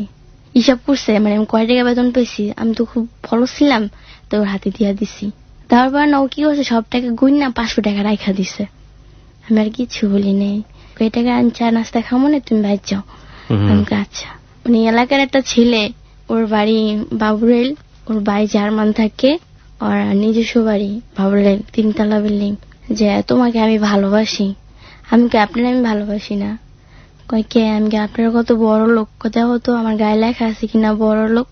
তখন দেখে ভাবে ভালোই। তো হঠাৎ করে না একদিন আমি ওর বলিনি যে হ্যাঁ ভালোবাসি। যে বাসাটায় ছিলাম, যে ভাইয়ের বাসায়, ওই ভাইয়ের মেয়ে আর আমি একসাথে ছিলাম না, থাকার মতন ওই মেয়েটা আমাকে বলে কি যে আসো সানি আপু, যে আমরা ওর বাসায় যে দেখি বইয়া রয়েছি আহ ঘুরে টুরে আহি। মানে ভূত মাথার ভিতরে চাপাই দিছে আমার, যা ওরে বললে তোমার ঘুরতে নিয়ে যাবো। তো ওরা তো অনেক বড় লোক, ওর গেটের সামনে আমি গেছি, যাই না আমি কই কি সেলিম ভাই আছে, পরে না ওর মা আমাকে কি বকা দিল, চন্দ বকা দিল সেলিমকে, সেলিমের দ্বারা আবি না চন্দ বকা দিল। আমি কই বাবা আমি দেখছো তোর লেগে আজকে আমি বকাটা খেলাম। পরে বাসা যখন এসে পড়ছে তখন না মানে এলাকা পুরো ছড়াই গেছে গা সেলিমের লাগে আমার লাগে সম্পর্ক। আমি তো কিছুই জানি না যে ওর লাগে আমার সম্পর্ক কি এর। পরে হঠাৎ করে আমার কি করছে, ওর এক মানে আত্মীয়ার বাসায় আমার রাখছে, ওই দোকানদারের ও খালু রাখে তো ওই বাসায় আমার নিয়ে রাখছে। ও রাখছে কয় কি আমার কারণে তোমার এত বকাবকি করে, তাহলে চলো তোমার আমি এক জায়গায় নিয়ে রাখি। রাখার পর না এই প্রতিদিন ও আসতো, আসে না আমাকে অনেক কিছু করতো। বিয়ের আগে আমাকে সব হয়ে গেছে ওই বাসায়। তা একদিন দুদিন তারপরে ওর বড় ভাই জানিয়ে গেছে যে আমি এবার থাকি। কি করলো, আর একটা বাসায় ভাড়া করে মানে মেস থাকার ভাও করে দিল, থাকতেছি। ও আমাকে আসতেছে যাইতেছে সবকিছু হইতেছে। তখন ওই মধ্যে আমার একটা বাচ্চা এসে পড়ে বেটে। ওহো, ছেলেটার নাম কি ছিল? সেলিম। ওকে। এসে পড়ে আমি অনেক বমি করতে কিন্তু জানি না। পরে ডাক্তার দেখাইছো ও নিয়া, তো বলছে আমি প্যান্ট। পরে আমার বললো কি আমি তোমার বিয়ে করবো, তুমি ফালাই দাও এটা এখন। আমি বলছি এটা এখন কেমনে ফালাবো, আমার ভয় লাগে, আমি ফালাইতে পারবো না। অস করে ফালাইছে। তোমার কদিন পরে বিয়ে করি, বাড়িতে সবাই যেন রাজি। সেই সময়টাতে আপনাকে কোথায় রেখেছিল? ওর আন্টির বাসায়। ওর আন্টি এসব জানতো? পাড়াবসি, হ্যাঁ ওই নিয়ে ফালাইছে। আর ডাক্তারের সাথে পরামর্শ করে হারাই নিয়ে গেছে ভালো কথা। আমি তো মনে করছি আমার বিয়ে করবো, এমনি 2008 শেষ হয়ে গেছে, 9 পড়ছে ফেব্রুয়ারির দিকেই ওর সাথে আমার সাথে ভালো সম্পর্ক। ও বলতেছে আমাকে যে আমি তোমাকে বিয়ে করবো, আমার ফ্যামিলির আমি রাজি করাইনি। কিন্তু ওর সাথে আমার এতদিন ধরে সম্পর্ক, ও কোনোদিন আমার ফ্যামিলির কথা জানতে চাই নাই। ফ্যামিলি কোথায় আছে, কি করে, ফ্যামিলি কি করে কখনো জানতে চাই নাই। আর আমার মাথা কোনোদিন এরকম স্মরণ আহে নাই যে ওরা জানতে চায় নাই কি এখানে আমি জানি না। তারপরে ভালোই ওর সাথে এরকম সম্পর্ক, কিন্তু প্রেম প্রীতি এরকম না, কিন্তু ওর সাথে আমি কথা বলি সম্পর্ক মানে ও আমাকে যা যা বলে আমি তাই করি। আচ্ছা। কিন্তু যে মন থেকে একটা ভালোবাসা এরকম কখনো হয় নাই। থাকার পরে একদিন হঠাৎ করে আমার মা আসে আমার আব্বাকে নিয়ে, মানে হঠাৎ করে সকালবেলা ওর সাথে আমি শুয়ে রয়েছি, সকালবেলা আসে আমার আব্বু ওকে ডাইরেক্ট নিয়ে বলে যে তুই যে ওর সাথে থাকোস, তুই করে বিয়ে করেছিস, মানে আমার আব্বু যশোরে। পরে তখন কাবিল নামা কাগজ সমস্ত কোথা দিকে দেখাতে পারতেছি না, কি কমো এসে মায়ের তো দিন লইছে ওরা মারবো, আব্বু লইছে মারবো, ওরা মাইরা লাইবো, পুলিশে দিব, যেহেতু একটা পুলিশ, আব্বু পুলিশ টুলিশ খবর দিতেছে ওরা ধরবো। এখন আমারও খুব ভয় লাগতেছে যে ওর সাথে তুই আমি থাকলাম, যেহেতু করে আমি ভালোবাসি আর না বাসি সবসময় ওর ভালো দিকটাই আমি দেখছি। হঠাৎ করে পুলিশে আইসা পড়তেছে, গাড়ি আসছে, ওর নিয়ে যাবো। ওই অবস্থায় কি করলো, দোতলা দিকে ফাল দিছে, গেছে।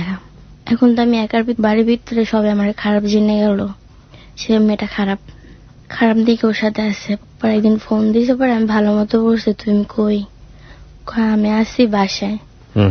আমি গেছে, তুমি যে বললা আমার বিয়ে করবা, বিয়ে কি করবা না? এটা কতদিনের সম্পর্কের পরে, এটা ওনার সাথে পরিচয় হওয়ার পরে যে আপনারা? 1 বছর পরে। 1 বছর পরে। ওকে। পরেও বললো কি হ্যাঁ আমি তোর বিয়ে করবো, তো আমার যদি বিয়ে করো তাহলে তুমি দোতলা থেকে ফাল দিয়ে দৌড় দিলা কেন? পরেও বলে আমার ভুল হয়ে গেছে। পরে বাড়ির ভিতরে তখন তোমার মা ডাইরেক্ট বলছে যে আমি তোর মাইয়া বলছে মানি না, কোনোদিনও আমার কাছে আসবি না। আমি কি কবে তুমি আমার মাইয়া বলতে বানছিলা? তুমি যদি আজকে ভালো হইতো তাহলে কি তোমার আমার কপালে এত অশান্তি হইতো? এমনি যাই। এবারে হঠাৎ করে একদিন আসছে, পয়লা বৈশাখের দিন। পরে আমাদের পাশের বাড়ি ভাড়াইটারা, আমি বলি কি আন্টি আমার তো বিয়ে হয়নি, এখনো বিয়ে করতে রাজি হয়েছে, কথা ওরা আসতে বলে আমরা নিয়ে বিয়ে দিয়ে দেবো। পরে ফতুল্লা গাজি বসে নিয়ে আমার পয়লা বৈশাখ মাসের 14 তারিখে বিয়ে দিচ্ছে। ওর কোন অভিভাবক এখানে ছিল, বিয়েতে ছিল না? ওর কেউ ছিল না, আমারও কেউ ছিল না।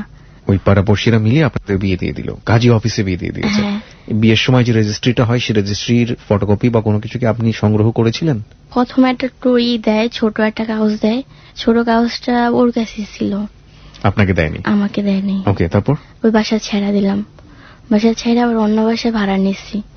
যে বাসায় থাকবো না বাসা খারাপ করে, হ্যাঁ অন্য বাসায় যখন ভাড়া নিচ্ছি তখন এরকম আমার একটা অবস্থা, গার্মেন্টসও কাজ নাই, গার্মেন্টসে কাজ নাই, যেহেতু আমার ঘরে তো ভাত নেই, তো আমাকে টাকা পয়সা দেয় না। যদি আমি কাজ করি তাই ভাত জুটে কপালে, না তাহলে জুটে না। এমনি কাজ করতেছি। একদিনও আমাকে ঠলে কি যে আমার মোবাইলের চার্জার কিনবো, মোবাইলের চার্জার নাই। তুই যে গার্মেন্টসে কাজ করস, তোর কাছে টাকা নেই, একটা চার্জার কিনা দে। মানে কিছু কিছু কথায় কথা না আমাকে অনেক আওয়ার বাওয়ার, মানে অনেক বেশি ধরনের বকাবকি করতো। ওহো ওহো, খুবই কষ্টকর, খুব খারাপ লাগতো। কি করবো মোহন, করার পর না আমি গার্মেন্টসের কন্ট্রাক্টর যেটা, ওকে আমি বললাম ভাইয়া আমার না 200 টাকা লাগবো। 200 টাকা দিয়ে তুমি কি করবো? আমি 200 টাকা দিয়ে আমার জামাই একটা চার্জার কিনবো, টাকা লাগবো। পরে বললো কি চার্জার কিনবো, তাহলে যত টাকা নাই তুমি এক কাজ করতে পারো, তোমার আমি পরে দিব না, পরে আমার লোক যোগাযোগ করো। ভাবলাম হয়তো বা কাজে শেষে যখন ছুটি দেবো তখন মনে হয় দিয়া দিব। তখন আমাকে ছাদে ডাকলো, বললো আসো ছাদে। ছাদে একটা স্টোর রুম আছে, ওই স্টোর রুমে দুনিয়ার কাপড় চোপড় হালানো পুরানো। ওখানে আমাকে অনেক মানে হাতে ধরছে, মানে অনেক জোরাজুসি করতেছে আমার সাথে শালীন সম্পর্ক করব। পরে আমি বলতেছি ভাইয়া এটা ঠিক না, ভাইয়া আমার জামাই আছে, আমার জামাই আমার যদি কোনদিন হনে আমার খারাপ ভাববো। সে তখন জোরাজুরি করার পরে আর করতে যত না পারে আগে আমাকে তারপর 200 টাকা দিয়ে দিছে। 200 টাকা 200 টাকা আপনি কি করলেন? ধার করলেন তার কাছ থেকে? ও আমাকে একবারের জন্য দিয়ে দিছে 200 টাকা। ওকে। ওই যে অনেক কিছু যোগাযোগ করছে, আমি যেন কাউকে না বলি। কি 200 টাকা নিয়ে আমি কাউকে আর কিছু বলি নাই। আমি পাশে গেছি, যা বলছে কি কন্ট্রাক্টরের কাছ থেকে আমি এটা ধার নিচ্ছি ওর চার্জার কেনার জন্য। পরে কিনা দিয়েছে, পরে একটা চার্জার কিনেছে, অটো চার্জার কিনছে। কিনা কত খুশি হয়েছে। তখন আমার কাছে খুব ভালো লাগছে যে আমার যতই হোক তো আমার স্বামী খুশি হয়েছে, তাহলে আমি আর কিছু বলি নাই। পরে হঠাৎ একদিন ডিএডিতে আমি দাঁড়ায় রয়েছি, মানে ডিএডিটা খুব খারাপ আমাদের এলাকায়, নারায়ণগঞ্জ 2 নম্বর গেট তো, ওখানে অনেক মেয়েরা বাজে মেয়েরা দাঁড়ায়। গার্মেন্টস ছুটি দিছে তো, একটা বান্ধবী আসার কথা, আমি দাঁড়ায় রয়েছি। হঠাৎ করে না পিছন দিয়ে একটা লোক আমাকে ডাক দিয়ে বললো কি এদিকে আসো। এখন আমি চিন্তা ভাবনা না করে ওর সাথে গেলাম। এদিকে আসে বললাম, আমাকে 2 নম্বর ইতে নিয়ে গেল, মানে উপরে নিয়ে গেছে। ও দোতলা উঠতেছে, আমি ওর পিছু দোতলা উঠতেছি। ওই মেয়েটা আপনাকে ডেকেছে? না, এটা ছেলে। মানে যে মেয়েটার জন্য আমি দাঁড়িয়ে রয়েছি ওই মেয়েটা আসে নাই। একটা ছেলে আপনাকে ডেকে নিয়েছে? তো আপনি কেন অজানা একটা ছেলের সঙ্গে উঠতে যাবেন? আমি ভাবছি কি হয়তো বা ওকে ও চিনে, এই কারণে আমি যার জন্য দাঁড়িয়েছি। আর আমার তো মনে হয় চিনা ছাড়া তো অচিনা কাউকে ডাক দিবে না, এই কারণে আমি ওর পিছু গেছি। আর ওর ভাই ওর সাথেই করে, আমি ভাবছি যে এটি ওর ভাইয়ের বন্ধু বান্ধব হইতে পারে, আমার ডাকে, এই কারণে আমার পিছু গেছি। উপরে উঠতে আসছে দোতলায়, আমি বলি কি তো এরা কার বাসায় আসলো ভাবতেছি। আর ও এত উপরে আইসা বললো, আমার তো বললো না যে ও ওখানে দাঁড়ায় রয়েছি, আমি এখানে উপরে আইসা বয়ে রয়েছে, আজকে উপরে যায়নি। আপনি এরকম মনে করেছেন? হ্যাঁ, আমি এরকম মনে করতেছি। যাইতে 3 তলা উঠছে, ওটার পর একটা রুমে গেছে। রুমে যা দরজাটা লাগাই দিছে ছেলেটা, দরজা লাগাই দিছে। এখন আমি বলি কি দরজা লাগাই দিছেন? আমি যার জন্য দাঁড়িয়েছি হ্যাঁ কই, হ্যাঁ মানে আমি কি আপনি এখানে আমার কেন আনছেন? জানি না হয় না কি তুমি ডং করো। আমি কি ডং মানে কিসের ডং করলাম, মানে আমি বুঝি নেই তখন। তখন আমাকে বললো কি যে তুমি জানো না তুমি এখানে কেন দাঁড়িয়ে রয়েছো? আমি ওখানে আমার বান্ধবীর জন্য দাঁড়িয়ে রয়েছি, আপনি আমাকে কেন ডাক দিয়েছেন? আপনি কে মানে তুমি এখানে কিসের জন্য দাঁড়িয়েছি? আমি কি বান্ধবী গার্মেন্টস ছুটি তো নামবো যেখানটাতে আমরা ছিলাম। তারপর হ্যাঁ, তারপর আমাকে অনেক দিয়ে করলো। তারপর আমি চিল্লাচিল্লি করে রুম থেকে বের হয়ে গেলাম। বের হওয়ার পরে না আমাকে যে মানে এর যে স্টাফ, আগে তো চিনতাম না যেটা স্টাফ, এখন বেরোনোর সাথে সাথে না আমাকে একটা কার্ড দিল হাতে, বললো এই কার্ডটা তুমি রাখো, যদি কোনোদিন কোনো প্রয়োজন পড়ে আমাকে ফোন দিও। কার্ডটা নিলাম, সোজা চলে আসছি বাসায়। এখানে কার্ডটা নিয়ে ভাবতাছি। লোকটা আমাকে বললো কোনোদিন যদি কোনো প্রয়োজন বললো, কেন বললো? তা আমি আরো 1 সপ্তাহ মতো ওই কার্ডটার কোনো মনেই করলাম না কার্ডটার কথা। হঠাৎ করে এরকম অবস্থা হলো, গার্মেন্টসে কোনো কাজ নেই, চলার মতো কোনো আমি ব্যবস্থা দেখতেছি না। আর আমার হাজবেন্ড যে ও থাকতো ওর বাসার কেউ জানতো না যে ও আমাকে বিয়ে করছে। 1 সপ্তাহ পর একদিন এসে থাকতো, ও সবসময় নেশা করে থাকতো, আমি জানতাম না। আমি বলতাম তুমি এটি কি খাও? এটা সিরাপ, মানে দোকান থেকে একটা সিরাপ খাইতো। বেশি কি খাইতো? এটা খাইতো সবসময়? হ্যাঁ, সিরাপের মতো ডাক্তার দোকানে বিক্রি করে 50 টাকা করে। এই জিনিসটাই না পুরো একদম খায়া ফেলাইতো। পরে আমি বলতাম কি তোমার এরকম কি অসুখ যে তুমি একটা বোতল পুরো শেষ করে ফেলো? আমি তো জীবনও দেখিনি একটা বোতল পুরো কেউ শেষ করে ফেলায়। এত তুই বুঝবি না। বেশ ভালো কথা, তোমার ওষুধ তুমি খাও। খাই সারা রাত চেয়ে থাকতো আর সারা দিন ঘুমাতো। কোন ধরনের অভ্যাস, আমি এই মানুষ তো জীবনও দেখিনি। কিন্তু আমার কথা ছিল কি যে আমাকে খাওয়ান দেখ আর না দেখ, আমি একটু থাকতে তো পারতেছি। আমি কেউ বকা তো দিতেছে না, কেউ খারাপ তো করতেছে না। এইটাই ছিল আমার মেন কারণ। ও আমার সাথে থাকতে থাকতে আমি কিভাবে যে মায়ের জন্য জড়াইলাম নিজেও যাই না। ও আমাকে কখনো একটা টাকা দিত না। মাঝে মধ্যে যদি মন চাইতো ঘরে কিছু কিছু বাজার করতো, এই আর কিছু না। আর কোনোদিনও আমাকে একটা পোশাক কত কিছু গিফট করো, কখনো আমাকে কিছু গিফট করে নাই। আমি ওকে করছি, তাও আমি কোনো কিছু মনে করিনি। তারপর হঠাৎ আমার একদিন এমন অবস্থা, কোনো কাম কাজ নাই, ঘর ভাড়া আসা পড়ছে, আমার পাতিলে ভাত নাই, আমি না খেয়ে রয়েছি। এমনও দিন গেছি রাত্রে রাত আমি না খেয়ে শুয়ে রয়েছি, শুধু পানি খেয়ে রয়েছি। কিন্তু ও ওর বাসায় আমাকে ফোন করে জিজ্ঞেস করে নাই তুমি কি খাইছো। কিন্তু ওর যখন প্রয়োজন পড়তো তখন ও আসতো। যখন ও আসতো তখনও কিন্তু কিছু নিয়ে আসতো না, খালি হাতে আসতো। ও আসলে যেমনি পারো আমার কিছু একটা করতে হইতো। আমি চুরি করি, ডাকাতি করি, বাচ্চা আছে তাই করি, ওরা খাওয়ান দিতে হইতো। চিল্লাচিল্লি করতো, কাম করস, পরে বাজে ধরনের কথা হইতো। পরে নিজে বাধ্যতামূলক একদিন আমি নাম্বারটা ফোন দিলাম। পরে আমি বললাম ভাইয়া মেহেদি ভাইয়া, এই যে আপনি আমাকে একদিন ফোন নাম্বারটা দিছিলেন, আমি সে তুমি আসবে। আমি বলছি হ্যাঁ আমি আসবো। কেন আসতে বলছে আমি তো সেটা জানি না, বলছো তুমি আসবে। আমি বলছি হ্যাঁ আমি আসবো। পরে বলছে তুমি সকাল 8টা বাজে চলে আসবা। সত্যি আমি গেছি, যাওয়ার পর দেখি কি একটা ছেলে আমার রুমে আসছে। আসলে আপনি ওই রুমে ঢুকছেন কেন? গেছি পর আমাকে বলে কি তুমি স্ট্যান্ডার্ড হয়ে সাজুগুজু করে বসো।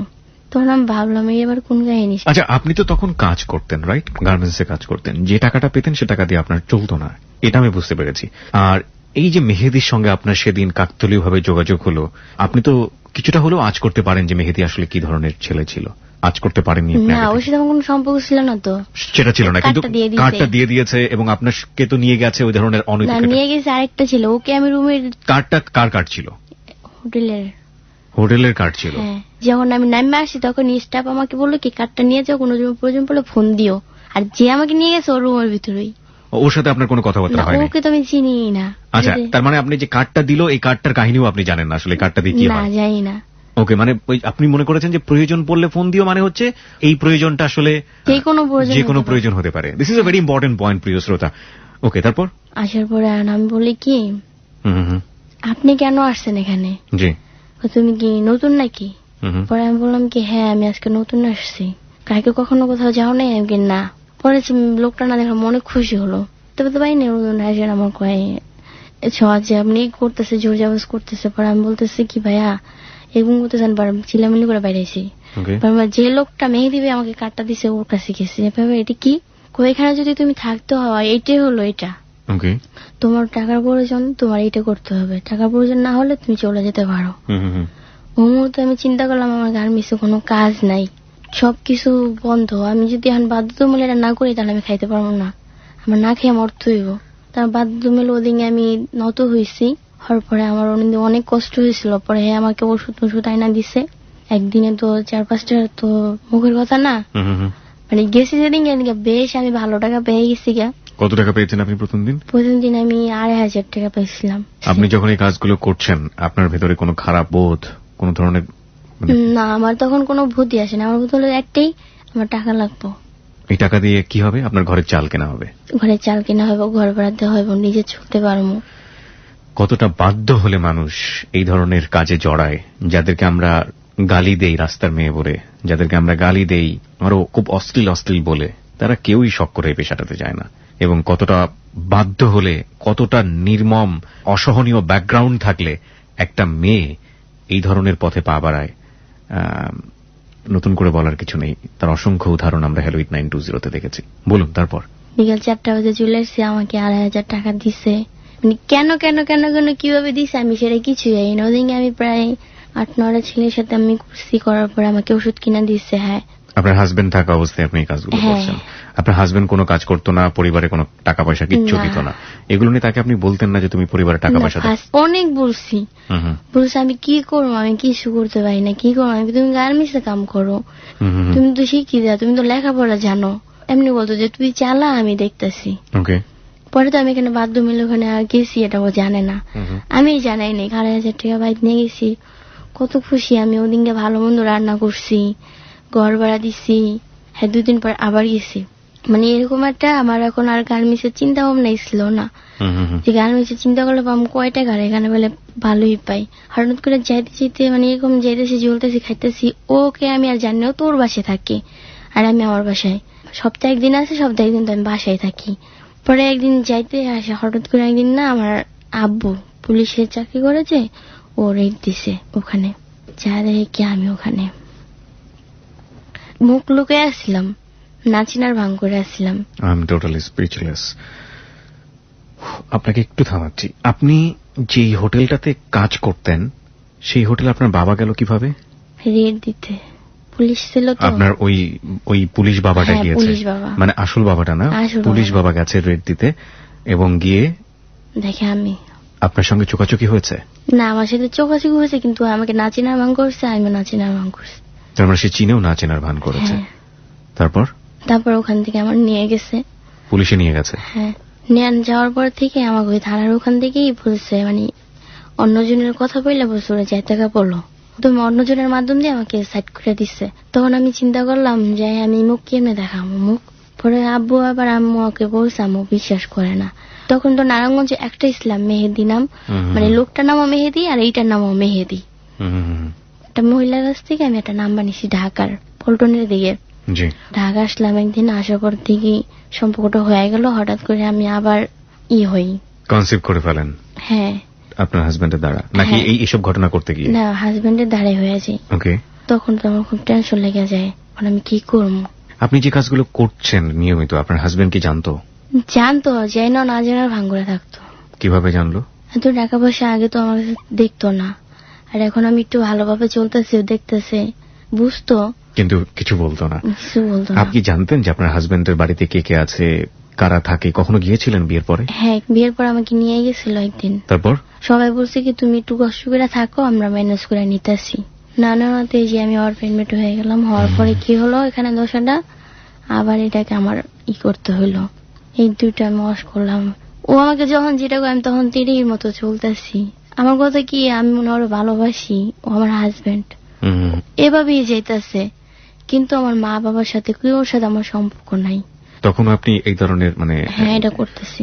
গার্মেন্টস এর পেশা পুরোপুরি ছেড়ে দিয়েছেন? কি মাঝে মধ্যে যাইতাম। আপনার পুরো মাস মিলে কত টাকা রোজগার হতো? 10-20 হাজার টাকা হইতো। 10-20 হাজার টাকা হাতে দেখতাম না, হাতে কোনো টাকা পয়সা থাকতো না। ও মাঝখানে আবার কি হলো যে ওর একটা কাহিনী ঘুরছে, একটা অচেনা ছেলেদের সাথে আমি গেছি। ওপার মানে কোন ওপার? নদীর ওপার। নদী কোন নদী? বুড়িগঙ্গা নদীর ওপার। বুড়িগঙ্গা নদীর ওপারে গিয়েছেন? ওকে। পরে আমাকে একটা ছেলে নিয়ে গেছে। কখনো কোথাও যাই না, মনের মধ্যে একটাই ভয় ছিল, কি করি না করি, যে আশেপাশে থাকি, যদি কখনো শুনি তো এমনি আমার যেটা হয় এটি আমার না। একটা ছেলের সাথে গেছি, যাওয়ার পর একটা ওখানে আরো 2টা ছিল। থাকার পর ওখানে আমাকে মানে ঘুমের ওষুধ খাওয়াই, আমাকে যা করার করে, মানে আমার টাকা নুপুর ছিল, পায়ে টাকা পয়সা ছিল, মোবাইল ছিল, সব নিয়ে গেছে গা। পরে ভোরবেলা দেখি কেউ নাই রুমের ভিতরে। একটা লোক আসছে, আইসা বলো তুমি কে। এখন অনেক বড় ধরনের একটা গ্যাঞ্জাম হয়ে গেছিল। যার যার সাথে আসছে ওর নাম বলে কেউ চেনে না। পরে আমি, আমার কাছে একটা টাকা নাই। পরে আমি অনেক কষ্ট কইরা বাসায় আসছি। আসার পরে আমার হাজবেন্ড বলে তুই কই আসলি। ওদিন আবার আমার হাজবেন্ড আবার বাড়িতে আসছিল, মোবাইলটা আমার ছিল না, আমি জানি না। পরে গিয়ে আমি জিদের মতো আমি সব কয়ে দিছি। মানে অনেক তো কষ্ট, আমি আর পারতেছি না। ওর আমার কষ্ট সব থেকে একটি, যেদিনকে আমি ওর সব কথা বললাম, ওদিনকে আমার একটা কথাও বললো না, চুপ করেছিল। চল যেমনি চলতেছস, এমনি এতটুকু কথা বললো। তো ওদিনকে পর থেকে আরো ফিরে হয়ে গেছে আমার সাথে, যে গুটি খায় মাসেরা, তুই খাবি কিনা, ও আমাকে বলে আপনাকে নেশা করার জন্য। নেশা করার জন্য বললাম এটা কেমনে করে, টাকা দিয়ে আমি আনি। ঠিক আছে, আমি টাকা দিলাম। ও ওদিকে 4-5টা নিয়ে আসলো, সুন্দর। ও আমাকে খাওয়া দিতেছে, আমি খাইতেছি, আমি খাইতে পারতেছি না। ফার্স্ট আমি স্মোকিং করি। কি খেলেন আপনি? সিগারেট খাচ্ছি, পরে নেশা জগৎ যে গুটি। গুটি কি মানে? ইয়াবা খাচ্ছেন আপনি? হ্যাঁ, এটাকে আমি খেলাম ফার্স্ট ওর সাথে। খাওয়ার পর থেকে না মানে আমার কিরকম একটা লাগলো, যে নিজেকে নিজে চিনতে ভুলো লাগতেছে, যে আমার জামাই জীবনের সম্পর্ক যে লাগে, আজীবনের সম্পর্ক যার লাগে, হে আমার আজকে এটা করালো, থাক জীবনটা শেষ করে দিলাম। পরে থেকে আমি ড্রিঙ্কস করতাম, সব ধরনের আমি নেশা ঝরে গেলাম। বান্ধবীরা দিয়ে গাঁজা খায়, আমি বলছি যে গাঁজা খামো দাও আমারে। ওরা বাবা খায় ওদের কাছ থেকে, বাবা আমিও নিয়ে খাইছি। এখন করতে করতে আমি ভালো নেশা হয়ে গেছে আমার, অল টাইম খাইতাম। খাইতে খাইতে এমন দিন গেছে ভারে যে আমরা ড্যান্স করতাম। পরে যাওয়ার পরে হঠাৎ করে দেখলাম কি আমি আবার প্রেগনেন্ট হলাম। পরে বললাম দেখো আমি আবার হয়ে গেছি, তাহলে এটা আমি রাখবো। পরে গাছে রাখ, তোরা যখন রাখতে মন চায়। কিন্তু এতদিন ওর ফ্যামিলিতে কেউ মানা নিতে পারে নাই। 7 মাসে নিয়েও আমি ওখানে গেছি আইসি, কিন্তু ঘর ভাড়া আমার দিতে হইতো, সব আমার করতেই হইতো। 7 মাস অবস্থায় আপনি ওখানে গেছেন? হ্যাঁ। তারপর ও আমার কয় নাই একটা দিনের জন্য তুই চাইস না ওখানে। এই বেবির পরিচয় নিয়ে কখনো আপনাকে সে প্রশ্ন করেনি? না, বেবি ওর মতই হয়েছে না, কিন্তু যখন আপনি কনসিভ করলেন ওর মনে কোনো সন্দেহ আসেনি? আমি জানি না, ও বলছে যে হ্যাঁ আমার। ও বলেছে এটা ওর। ওকে, 7 মাস অবস্থায় গিয়ে আপনি হোটেলে এই ধরনের কাজ করতাম। পরে হোটেলের মালিকটা বলতো কি তোমার পেট তো অনেক বড় হয়ে গেছে, আর তোমার এখানে উঠানো যাবে না, যদি কেউ কিছু করে তুমি যদি মরে যাও তাহলে আমার জরিমানা দিতে হইব। পরে যখন আমি ওটা ছেড়া দিলাম, আমার এত কষ্ট, মানে আমি খাইতে পারতাছি না। আমি একটা মা হইতাছি, একটা মার কি না মনে চায়। 2 মাসের ঘর ভাড়া দিতে পারতাছি না, ঘর ভাড়া বাঁচে গেছে। যখন আমার 9 মাস শেষ হয়ে 10 মাসের 2 দিন পড়ছে, রাতে 3টা বাজে ব্যথা করছে। 1 টাকা নাই ওর কাছে, আমার কাছে 1 টাকা নাই। ঘরের ভিতরে ও আর আমি, আর এমন কোন লোক নাই আমি যদি মরে যাই আমার নিয়ে মাটি দিব। মাই গড। রাতে 12টা বাজে আমার না খুব কষ্ট লাগতেছে, আমার না অনেক ব্যথা করতেছে। কয় কি লেগে ব্যথা করে, কেমন কম হইয়া থাক। মার যে ব্যথাটা এটা কি হইয়া থাকলে যায়?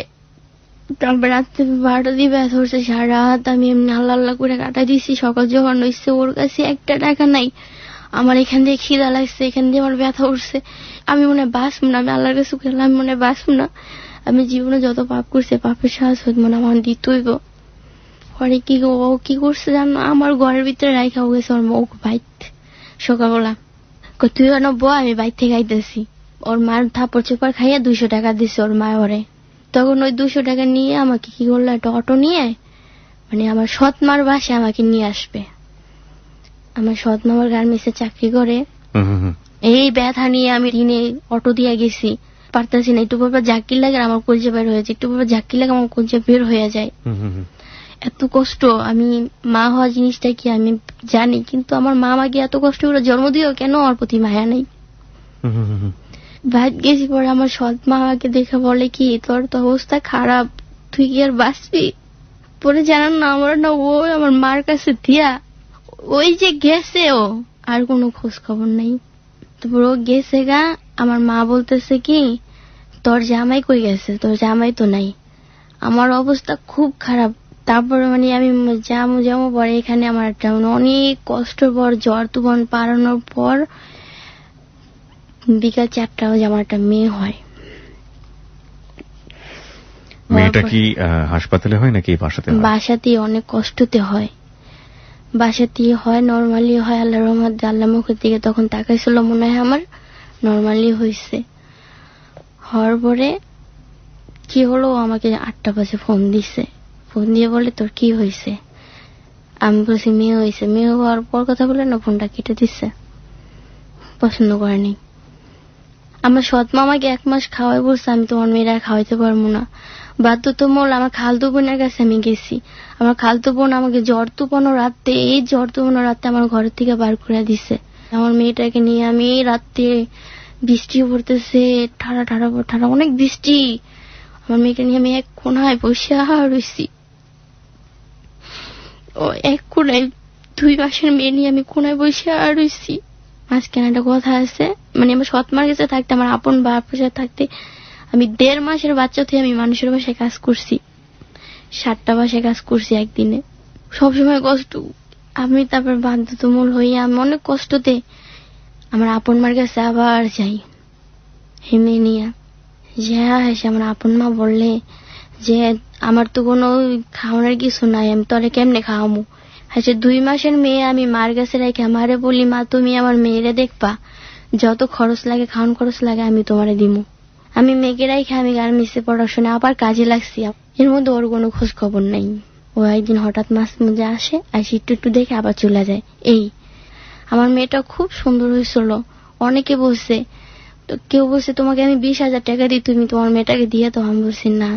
কেউ বলছে তুমি এমনি দিয়ে দাও, তোমার মেয়েকে আমি মানুষ করে, আমি মানুষের মতো মানুষ করে। বলছি না, আমার মেয়ে মাসলে আমার বুকে, মরলে আমার বুকে, আমি কাউরে দিব না। পরে দিয়ে নেই, হঠাৎ করে আমার মাটা না যদি কান্না করতো অনেক মারতো মেয়েকে ধইরা। আমি তো বাসায় থাকতাম না, আমি তো কাজে থাকতাম। এই 2-3 মাসের বাচ্চা কি মারতো? হ্যাঁ, আমার মা খুব মারতো। আমার উপর তখন বাড়ি এনে বলতো, সানিয়া তুই তো এই মেয়েটাকে যা রাখছস, তোর মা তো তোর মেয়েটা রাহে না, মায়ের রাহে। মানে মা মোবাইলে কথা বলতো, যদি কান্না করতো তাহলে মারতো। আর যদি জিজ্ঞাসা করতো কেউ এটা কে, বলে পাশের রুমের মাইয়ের মেয়ে।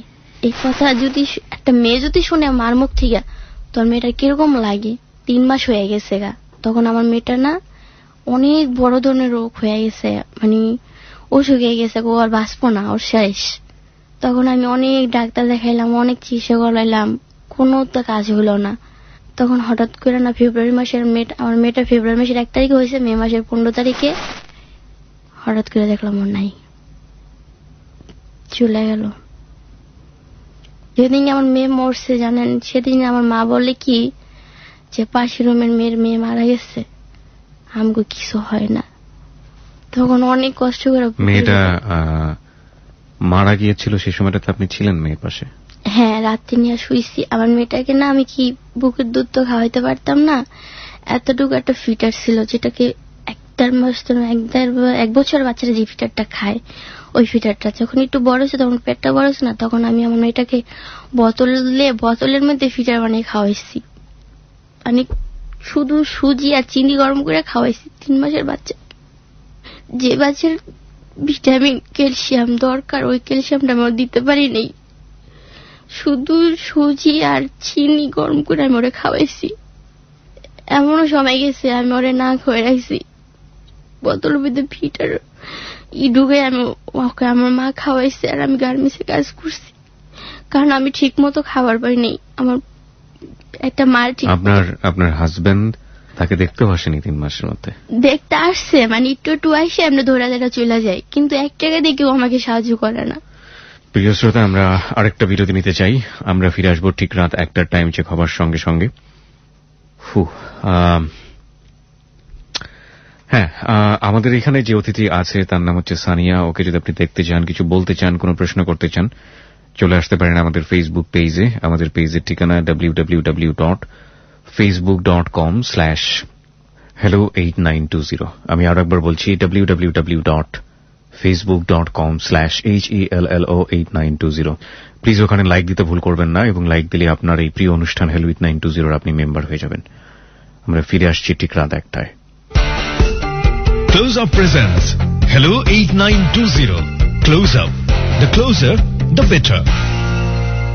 আচ্ছা, ধরুন একজন মানুষ, তার প্রতি আপনার প্রচন্ড ভালো লাগা, আর সেই ভালো লাগা থেকেই হয়ে গেছে ভালোবাসা।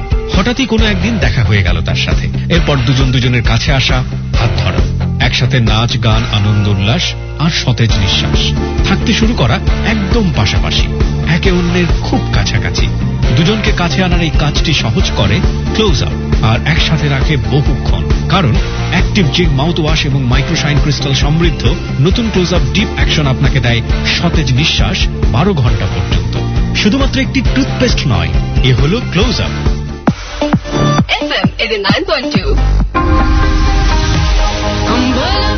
Hey guys, breaking news!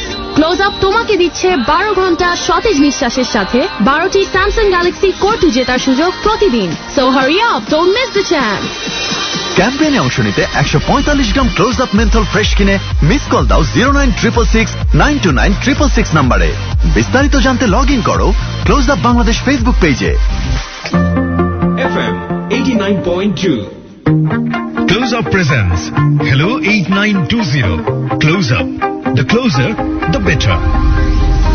প্রিয় শ্রোতা, আমরা ছোট্ট একটা বিরতির পর রাত 1টার সময় আবারও ফিরে এসেছি আজকের এই বেদনা বিধুর ক্লোজ আপ প্রেজেন্স হেলো 8920-তে। আমার হ্যালো 8920 বয়স কিন্তু অনেক হয়ে গেল বলা যেতে পারে। 120তম পর্ব পার করে দিলাম। প্রথম দিকে যখন মানুষের জীবনের গল্পগুলো শুনতাম, কিছু একটু স্মৃতি বেদনায় ভুগছি আর কি, একটু শেয়ার করি আপনাদের সাথে। সবার কথাই তো শুনি, মাঝে মাঝে নিজের কথাও খুব বলতে ইচ্ছে করে। 120তম পর্ব পার করে দিলাম। কত মানুষ এখানে আসে, এক একটা মানুষের জীবনের গল্প যখন বলতো প্রথম দিকে মুখস্থ থাকতো, তারপর শুনতে শুনতে শুনতে শুনতে শুনতে শুনতে আর মাথায় নিতে পারিনি। খুব উলট পালট করে ফেলি, কার জীবনের গল্প কার জীবনের গল্প কার, এত বেশি মাথায় রাখা যায় না, মাথার ক্ষমতা আসলে এত বেশি নেই। এবং কিছু কিছু গল্প মনের মধ্যে এত এত বড়ভাবে দাগ কেটে যায় যে সেটার জন্য ঠিক মতো অনুষ্ঠান করে গিয়ে রাতের বেলা ঘুমোতে পারি না। একজন মুক্তিযোদ্ধার জীবনের গল্প এখানে প্রচার করবার পরে অনেকে আমাকে প্রশ্ন করেন, ভাইয়া অনেকে তো এখানে কান্নাকাটি করে, আপনি কান্নাকাটি করেন না? একজন উপস্থাপক হিসেবে কিছু নিয়ম কানুন মেনে চলতে হয়, প্রত্যেকটা জায়গাতেই মেনে চলতে হয়, এবং সেটা অনুষ্ঠানের জন্য হোক, এথিক্সের জায়গা থেকে হোক করতে হয়। আমি চাইলেই আমার চোখের পানি আপনাদের সবাইকে দেখাতে পারি না। আমার মনে আছে এখানে একজন মুক্তিযোদ্ধা এসে তার জীবনের গল্প বলেছিলেন, কিছু লাইন আমার এখনো কানে বাজে। 16ই ডিসেম্বর আসলে 1 কেজি জিলাপি কিনি, একটা পতাকা আছে, এই পতাকাটা উড়াই, আর 1 কেজি জিলাপি আমার ছেলে মেয়েদের মধ্যে আমি ভাগাভাগি করে দেই। উনি বাংলাদেশের স্বাধীনতা আনার জন্য যুদ্ধ করেছিলেন। এই গল্পটা রেকর্ড করার পরে আমার বাবাও মারা গিয়েছেন, উনিও দেশের জন্য শহীদ এক অর্থে, সে গল্প নয় অন্য একদিন বলবো। কিন্তু এই লোকটার মধ্যে আমি আমার নিজের বাবার চেহারাটা দেখতে পেয়েছি। ওনার দাঁড়িয়ে আছে মুখে, এবং যে মানুষটার কথা বলছি উনি হচ্ছেন মুক্তিযোদ্ধা আসগর আলী। পুরো সপ্তাহ ঠিক মতো ঘুমোতে পারিনি, রাস্তায় দাঁড়িয়ে দাঁড়িয়ে চোখের পানি ফেলেছি। আজকে যে জীবনের গল্পটা এখানে প্রচার হচ্ছে, ও আস্তে আস্তে মানে আমরা যারা শুনছি তাদের বুকটাকে দুমড়ে মুচড়ে ভেঙে ফেলছে। আমরা তো মানুষ, কত পয়সা নষ্ট করি আমরা, কত টাকা আমরা নষ্ট করি। একটা শিশু দুনিয়াতে আসলো, একটা ফিডারে ঠিকমতো দুধ খেতে পারলো না বলে দুনিয়া থেকে চলে গেল। একটা মেয়ে ছোটবেলা থেকে কত অনাদারে বড় হচ্ছে, কেউ তাকে 10টা টাকা দিয়ে হেল্প করেনি। যে স্বামী তার পরিচয় নিয়ে সমাজে বাঁচবে, সে কখনো 2টো টাকা দিয়ে তাকে হেল্প করেনি, তার বিনিময়ে তার কাছ থেকে টাকা নিয়ে নেশার জগতে তাকে নিয়ে গেছে। কতটা নিষ্ঠুর আমাদের এই বাস্তবতা। আমি 100% বিলিভ করি যারা আজকে এখানে হ্যালো 8920 শুনছেন তাদের প্রত্যেকের মধ্যে এরকম মানুষ আছেন। তারা শুধুমাত্র আজকে রাতে শুনেই আহা উহু করে কালকে সকালবেলা উঠে ঠিক নিজ পরিচয়ে ফিরে যাবেন। কজনই বা পরিবর্তন হয়, কিন্তু এটাও বিশ্বাস করি একটা মানুষ যদি পরিবর্তন হয়, একটা মানুষ যদি তার নিজ জায়গাতে পরিবর্তন হয়, একটা মানুষ পরিবর্তন হলে একটা সমাজ পরিবর্তন হয়ে যাবে, একটা সমাজ পরিবর্তন হলে এক সমাজকে ফলো করে পুরো দেশ পরিবর্তন হয়ে যাবে। এবং বিশ্বাস করি বলি হ্যালো 8920 মতো অনুষ্ঠানের প্রয়োজন রয়েছে। কিছুই করতে পারবো না, এখানে এসে জাস্ট আপনি মন খুলে আপনার মনের কথাগুলো বলতে পারবেন, কিছুই দিতে পারবো না। এই মন খুলে যে কতটা বলার একটা জায়গা করে দিচ্ছি, এই এতটুকুই আমাদের জন্য পরম সান্ত্বনা। যদি আপনি মনে করেন আপনার জীবনের গল্পগুলো আপনি লাখো মানুষের কাছে বলতে চান, ফোন করুন আমাদের কাছে। আমাদের ফোন নাম্বারটি হচ্ছে 09613892892। আমি আবারও বলছি 09613892892। এখানে ফোন করার পরে আপনি যে ফোনের যে নির্দেশনাগুলো দেওয়া আছে সেই নির্দেশনা অনুসরণ করে আপনি কথাগুলো রেকর্ড করবেন। আর আমাদের এই বোনটিকে যদি আপনি দেখতে চান, কিছু বলার থাকে, আমাদের ফেসবুকে চলে আসুন। আমাদের এই ফেসবুক পেজটাতে লাইক দিয়ে আপনি এখানকার মেম্বার হয়ে যেতে পারেন। দেশের বাইরে থেকে অনেক শ্রোতা আছেন যারা আমাদেরকে শোনেন। আমাদের ফেসবুকের ঠিকানা facebook.com/hello8920।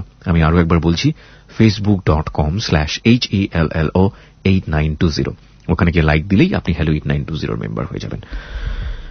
ওকে সানিয়া, তারপর আমার মেয়েটা যখন মারা যায়, আমার মেয়েটা যেদিন রাতে মারা যাবে সেদিন আগে আমি ওকে ফোন দিয়েছিলাম সেলিমকে, দেখো আমার মেয়েটার এরকম বড় ধরনের অসুখ, আমি কি করব। মো বলছিল যে কালকে সকালে ভিক্টোরিয়াতে নিয়ে আসিস, ভিক্টোরিয়ার পাশে আমি দাঁড়িয়ে থাকবো, ভিক্টোরিয়া হাসপাতালে নিয়ে আসিস। পরে তো রাতে আমি বউকে নিয়ে শুলাম, আর তো পাইলাম না। সকালবেলা দেখি শক্ত হয়ে রয়েছে। মাকে বলি, মা এটা কি? মা লাফতে ওঠে, আমার নাতিনের মেরা লাইছস। পরে তো আমি দুনিয়াতে আসছি কিনা আমি জানি না, বসে রয়েছি। মা তো আমার করে রান্নাঘাটি করতেছে। পরে ফোন দিছি, আমার মেয়েটা তো নাই। কতদিন পরে আসছে, আইসা বলে কি মেয়েটা যেহেতু মারা গেছে মাটি তো দিতে হইব। আমি ওদিনই আমার মেয়েকে যে আমি ছুঁয়া সব দিছি, আমি জীবনও ভালো হবো না, আমি আজীবন খারাপ থাকবো। আমার মতো মায়ের এত কষ্ট কে? আল্লাহ কি আমার জীবনে কোনোদিনই এক বিন্দু সুখ দেয় নাই? আমি কি এরকম পাপ করছি আল্লাহর কাছে? কোন পাপের খাসিয়ত আমার কাছে এখন দিতে হইতেছে? আমার কপালে সুখ দিল না, আমার মেয়েটাকেও লাস্টে নিয়ে গেল আমার কাছ থেকে। যাক, ভালোই হয়েছে। ও যদি দুনিয়াতে থাকতো হয়তো বা আমার মতো এরকম কষ্ট করতোই তো। 3.5 মাস ও যে খাসরটা পেয়ে গেছে, ও যে মরছে আমি তো অতটা কষ্ট পাইনি। ভালো হয়েছে, কারণ ও দুনিয়াতে আইসা দুনিয়ার একটু হলো কষ্ট পেয়ে গেছে, সুখ পায় নাই, 1 সেকেন্ড লেগে সুখ পায় নাই। তারপরে তো ওকে হাইটাইটে দিয়া গেল। দেওয়ার পরে এভাবে দিন আমি বললাম ওকে যে তুমি তোমার মতো থাও, আমি আমার মতো থাই, আমার পক্ষে তোমার লয়ে থাকা আর সম্ভব না। কে আমি জীবনে তোমার নিয়ে বহুত কষ্ট করছি, তোমার মতো তুমি থাও, আমার জীবন আমি শেষ করে দিলাম। পরে আবার এই কাজটা ঝরে গেলাম। আসা পড়ার পরে ওখানে আমরা একটা ছেলের সাথে সম্পর্ক হয়, মানে পরিচিত হয়। ছেলেটা আমাকে 9,000 টাকা দেয়। বলছে তুমি ভালো হয়ে যাও, এই জগৎ আর আইসো না।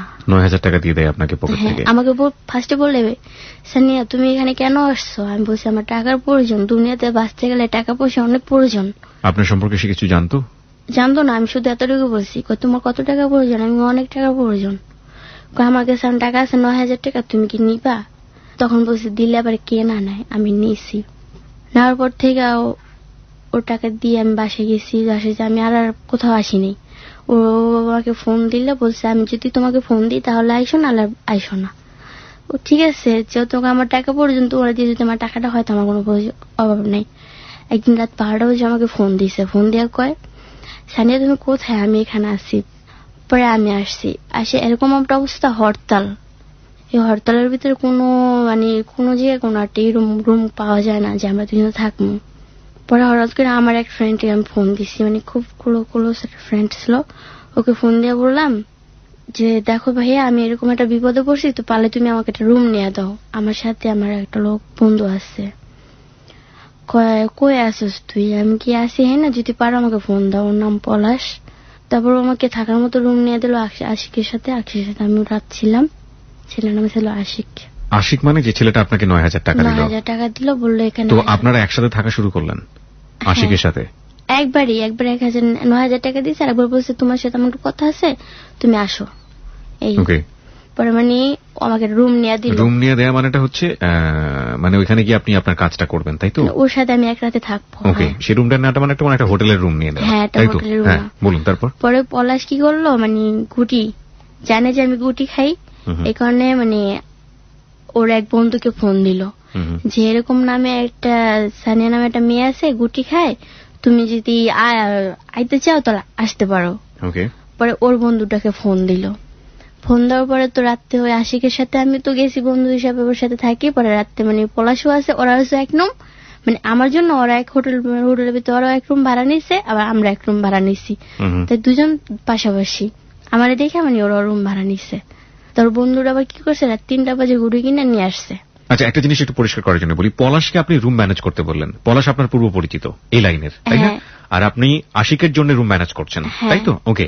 আর পলাশ আরো একটা ছেলেকে এখানে নিয়ে আসছে। সেই ছেলেটাকে কেন নিয়ে আসছে?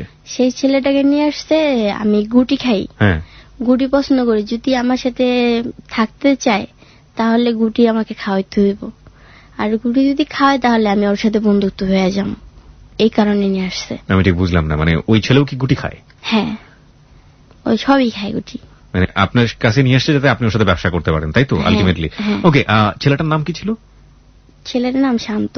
শান্ত, ওকে, ফাইন। তারপরে শান্ত ভাইকে নিয়ে আসি। 3টা বাজে আমাকে রুম লক করতেছে, বলতেছে সানিয়া আমার বন্ধু আশিক আসছে, তুমি যদি আসো তাহলে আসো।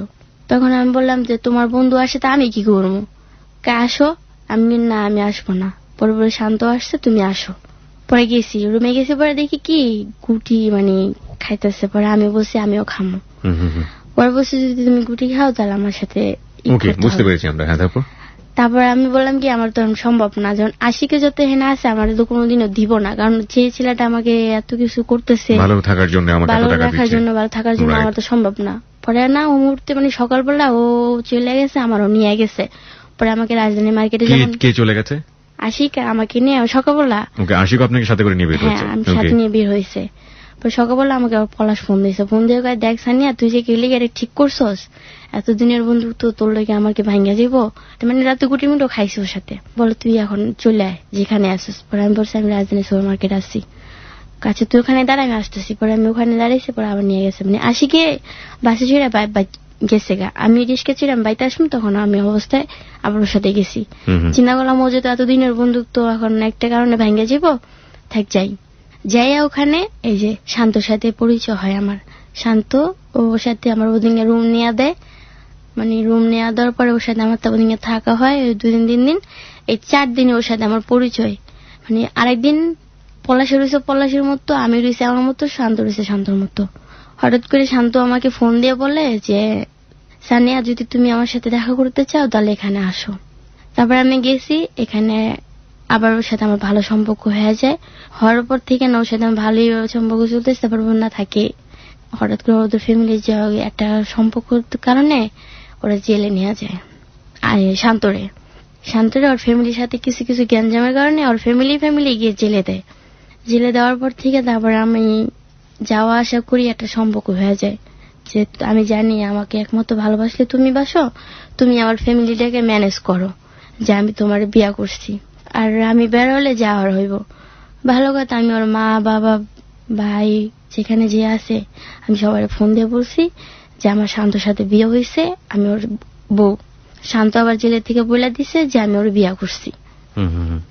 এই ধরনের সম্পর্কে আপনারা কেন গেলেন? যেহেতু সে আপনাকে তেমন একটা চিনে না, আপনিও তাকে চেনেন না, তো এই ধরনের হার্টলি সম্পর্কে, হৃদয়ের সম্পর্কে আপনারা কেন গেলেন? কেন গেলাম, ওই যে পলাশের বন্ধু, তো আমাকে পলাশ ফোন দিয়ে বলে সানিয়া, মানে ও যে ধরাটা খাইছে, ওর যে ধরাই দিছে, এটা তখন ওদিনে আমি ওর সাথে রুম নিছি। ওই অবস্থায় সে ধরা খাইছে? না, অবস্থায় না, মানে ওকে নিয়ে আমি রুম নিছি, ও আমাকে রুমে রাখা নিচে গেছে। পরে না ওই যে ওখান দিয়ে কি গ্যাঞ্জামে সেখান দিয়ে ওর নিয়ে গেছে। পরে তো আমি সারা রাত বসে রয়েছি, কোনো খোঁজ খবর নাই। পরে আমি পলাশের ফোন দিলাম, পলাশ কি হয়েছে ওর, পরে বলে ও জেলে থানায় আছে। পরে আমি পাগলের মতো হয়ে গেছি। কেন আপনি পাগলের মতো হবেন? এরকম কাস্টমার তো আপনার লাইফে অনেক এসছে, আপনি ওর জন্য কেন পাগল হবেন? আমি জানি না, আমার কাছে মনে হলে কি ও আমার জন্য অনেক কিছু হয়েছে। আমার কথা হলো কি, আমি একটা নজর যাই দেখে আসবো আর আমার জন্য কিছু ঘটলো কিনা, এর জন্য কি আমি কোনো দায়ী কিনা। পরে সকাল 5টা বাজে আমি ওর সাথে গেছি, ওর সাথে যে আমি দেখা করছি। দেখা করে আমি বলি, ভাইয়া তোমার এই অবস্থা কেন হয়েছে? অনেক মারছে, মানে মারামারি লাগছে না, শরীর তো ব্যথা। পরে আমি ওখানে অনেক কান্নাকাটি করছি।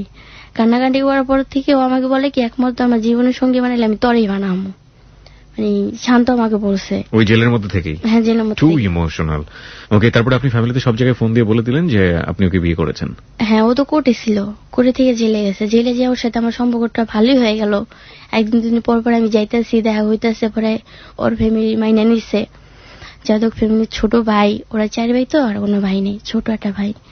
কখন বিয়ে করলেন, কি বিয়ে করলেন, কিছু জানতে চাইনি? হ্যাঁ, জানতে চাইছে। আমি বলছি ফেব্রুয়ারি কয়দিন আগে বিয়ে করছি। আপনার ফ্যামিলি কোথায় থাকে, কি করেন আপনি? হ্যাঁ, জানতে চাইছে। এগুলো কি বলছেন আপনি? আমার মার সাথে কথা বলছে, আমার মাকে আমি বলছি। ও কি কারণে জেলে ছিল আপনি এটা জানতেন? না, আমি সেটা জানতাম না। আমি জানি যেটাই, যে ওর ভাইয়ের সাথে ঝগড়া লাগছে। ওর ভাইও একজন নামি দামি ব্যক্তি, বললে অনেকে চিনবে না, আমরা নাম জানতে চাচ্ছি না। ওর ভাইয়ের সাথে গ্যাঞ্জাম লাগছে। গ্যাঞ্জাম লাগার পর থেকে মনুগান ওকে ধরে নিচ্ছে। ও মাথা গরম, ওর ভাইয়ের সাথে যে গ্যাঞ্জাম লাগছে না, ও যে লোকটাকে মারছে, পরে ওকে ধরাই দিচ্ছে। পরে এভাবে হয়েছে কাহিনী। হওয়ার পর থেকে আমি ওর ফ্যামিলিতে তো অ্যাডজাস্ট করে নিলাম, ওর ফ্যামিলি আমাকে অ্যাডজাস্ট করে নিল। ও আমাকে এতটুকু বলছে যে তুমি যেমনে পারো এমনি তুমি আমার ফ্যামিলিতে ঢুকো, পরে নেক্সট এসে খালি তুমি আমার বইলা দিবা যে এমনি এমনি বলছি। জানো আমার কি জিজ্ঞেস করলে আমি বলতে পারি যে এটা ঠিক। হ্যাঁ, ঠিক আছে। যে বাইরে এসে তো ফেব্রুয়ারি মাসের 27 তারিখে বের হয়েছে। বের হয়ে এই যে ফেব্রুয়ারি মাসের 27 তারিখে ওর ঘরে আমি আসি। কারণে অকারণে যদি একটা কথা বলি, খেয়ে যদি একটা ভালো কথা বলি, খেয়ে মানে আমি বুঝতে পারি না, অনেক মারে। আপনি তো বিয়ে না করে ওর ফ্যামিলিতে আছেন? হ্যাঁ। ওর ফ্যামিলিটা জানে?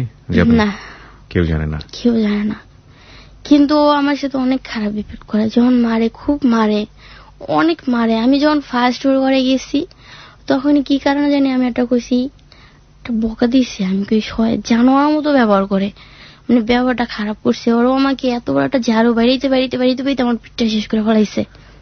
অতি ফাস্ট। যেই ফ্রেন্ডের সাথে আপনি পরিচিত হলেন, যে আপনাকে ও গুটি খায় বলে আপনাকে পরিচয় করে দিল, তার নামটা যেন কি ছিল? পলাশ। পলাশ। পলাশের কাছ থেকে ছেলেটা সম্পর্কে কিছু জেনেছিলেন যে ও কি করে, কিভাবে, কি হয় না হয়? হ্যাঁ, ও বলছে খুব ভালো, ওর বড় ফ্যামিলি খুব ভালো, কিন্তু আইসা এক বলছে দেখলাম হ্যাঁ ভালো, কিন্তু ভালো মানে কি ভালো, কিন্তু ও কি যখন করে, পেশায় কি করে? পানির ফিল্টার ব্যবসা। আপনাকে কি এই পেশাতে এসে এখনো রেখেছে? মানে না, এখন কোথাও যেতে দেয় না। বিয়ে সে আপনাকে করে নাই, করে এই নাই। অবস্থায় ফ্যামিলিতে রেখেছে। কতদিন যাবত? 6 মাস 6 মাস যাবত। এবং আপনারা এইভাবে অবৈধভাবে ঘর সংসার করে যাচ্ছে। করতেছি, বাট আমি বিনা কারণে অকারণে আমি দুনিয়া অনেক মার খেতেছি। মাঝে মধ্যে মন যেতেছে নিজের জীবনটা আমি নিজে দিয়া দিই। এখন আমি কি করব? আমি মরেও শান্তি পাবো না। আমি অনেকবার ওকে বলেন না যে এটা গুনাহ হচ্ছে, এটা গুনাহের কাজ, গর্হিত অপরাধ হচ্ছে, আপনি বিয়ে কি বলে? ও বলে কর্মু, কিন্তু কর্মু বলে, আর তারিখ দিলে তারিখ তো একটা না একটা কাজে ব্যস্ত দেখে। আপনারা যে বিয়ে করেন এটা আপনারা দুজন ছাড়া আর কে জানে? আমার মা জানে। আপনার মা ফ্যামিলিতে এটা বলে না? বলে নেই, ফ্ল্যাশ করে না। পলাশ জানে? পলাশ জানে না। আপনার অতীত সম্পর্কে, আপনার এই যে শান্তর সাথে আপনি লিভ টুগেদার করছেন, আপনার সম্পর্কে কিছু জানে? আপনার অতীত সম্পর্কে সব জানে। সব জানে। আপনি শান্তর অতীত সম্পর্কে জানেন? সব জানি। ওর এর আগে কোনো মেয়ের সাথে বিয়ে হয়েছিল? বিয়ে হয় নাই, একটা মেয়েকে ও লাভ করতো, খুব ভালোবাসতো। সেই মেয়েটাকে এই পরিবারে নিয়ে এসেছিল? না, নিয়ে আসে নাই। মেয়েটা ওর ফুফাতো বোন। ওই মেয়েটাকে খুব ভালোবাসতো। ওই মেয়েটার জন্য ওর ফুফা অনেক মারছে। ফুফাতো না, সরি, কাকাতো বোন, কাকার মেয়ে। এই হচ্ছে আপনার বর্তমান জীবন।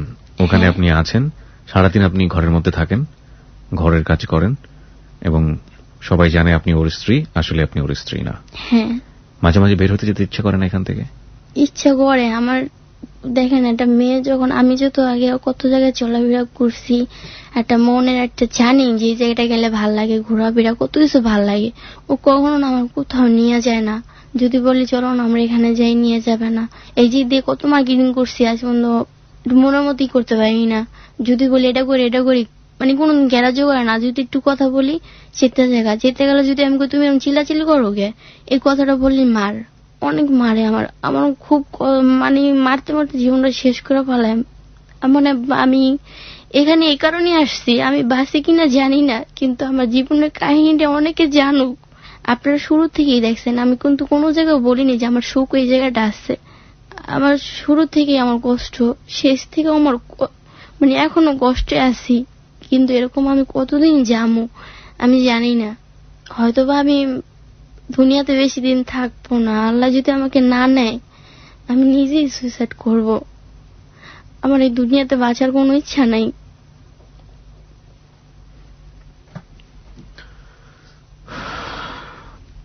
শান্তকে আমি এটা বলি, দেখো আমার আগে দিছে ডাউন যা হয়েছে তুমি সব জানো, জানো যদি তুমি আমার এরকম কষ্ট দাও। দেখো আজ আমার মা বাবা ভাই বোন কেউ নাই, একমাত্র তুমি আসো। তুমি যদি এরকম আমার কষ্ট দাও কেমন হইব?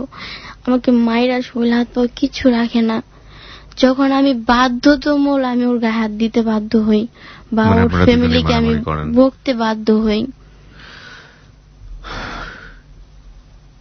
প্রিয় শ্রোতা, এই হচ্ছে আমাদের সানিয়ার জীবনের গল্প।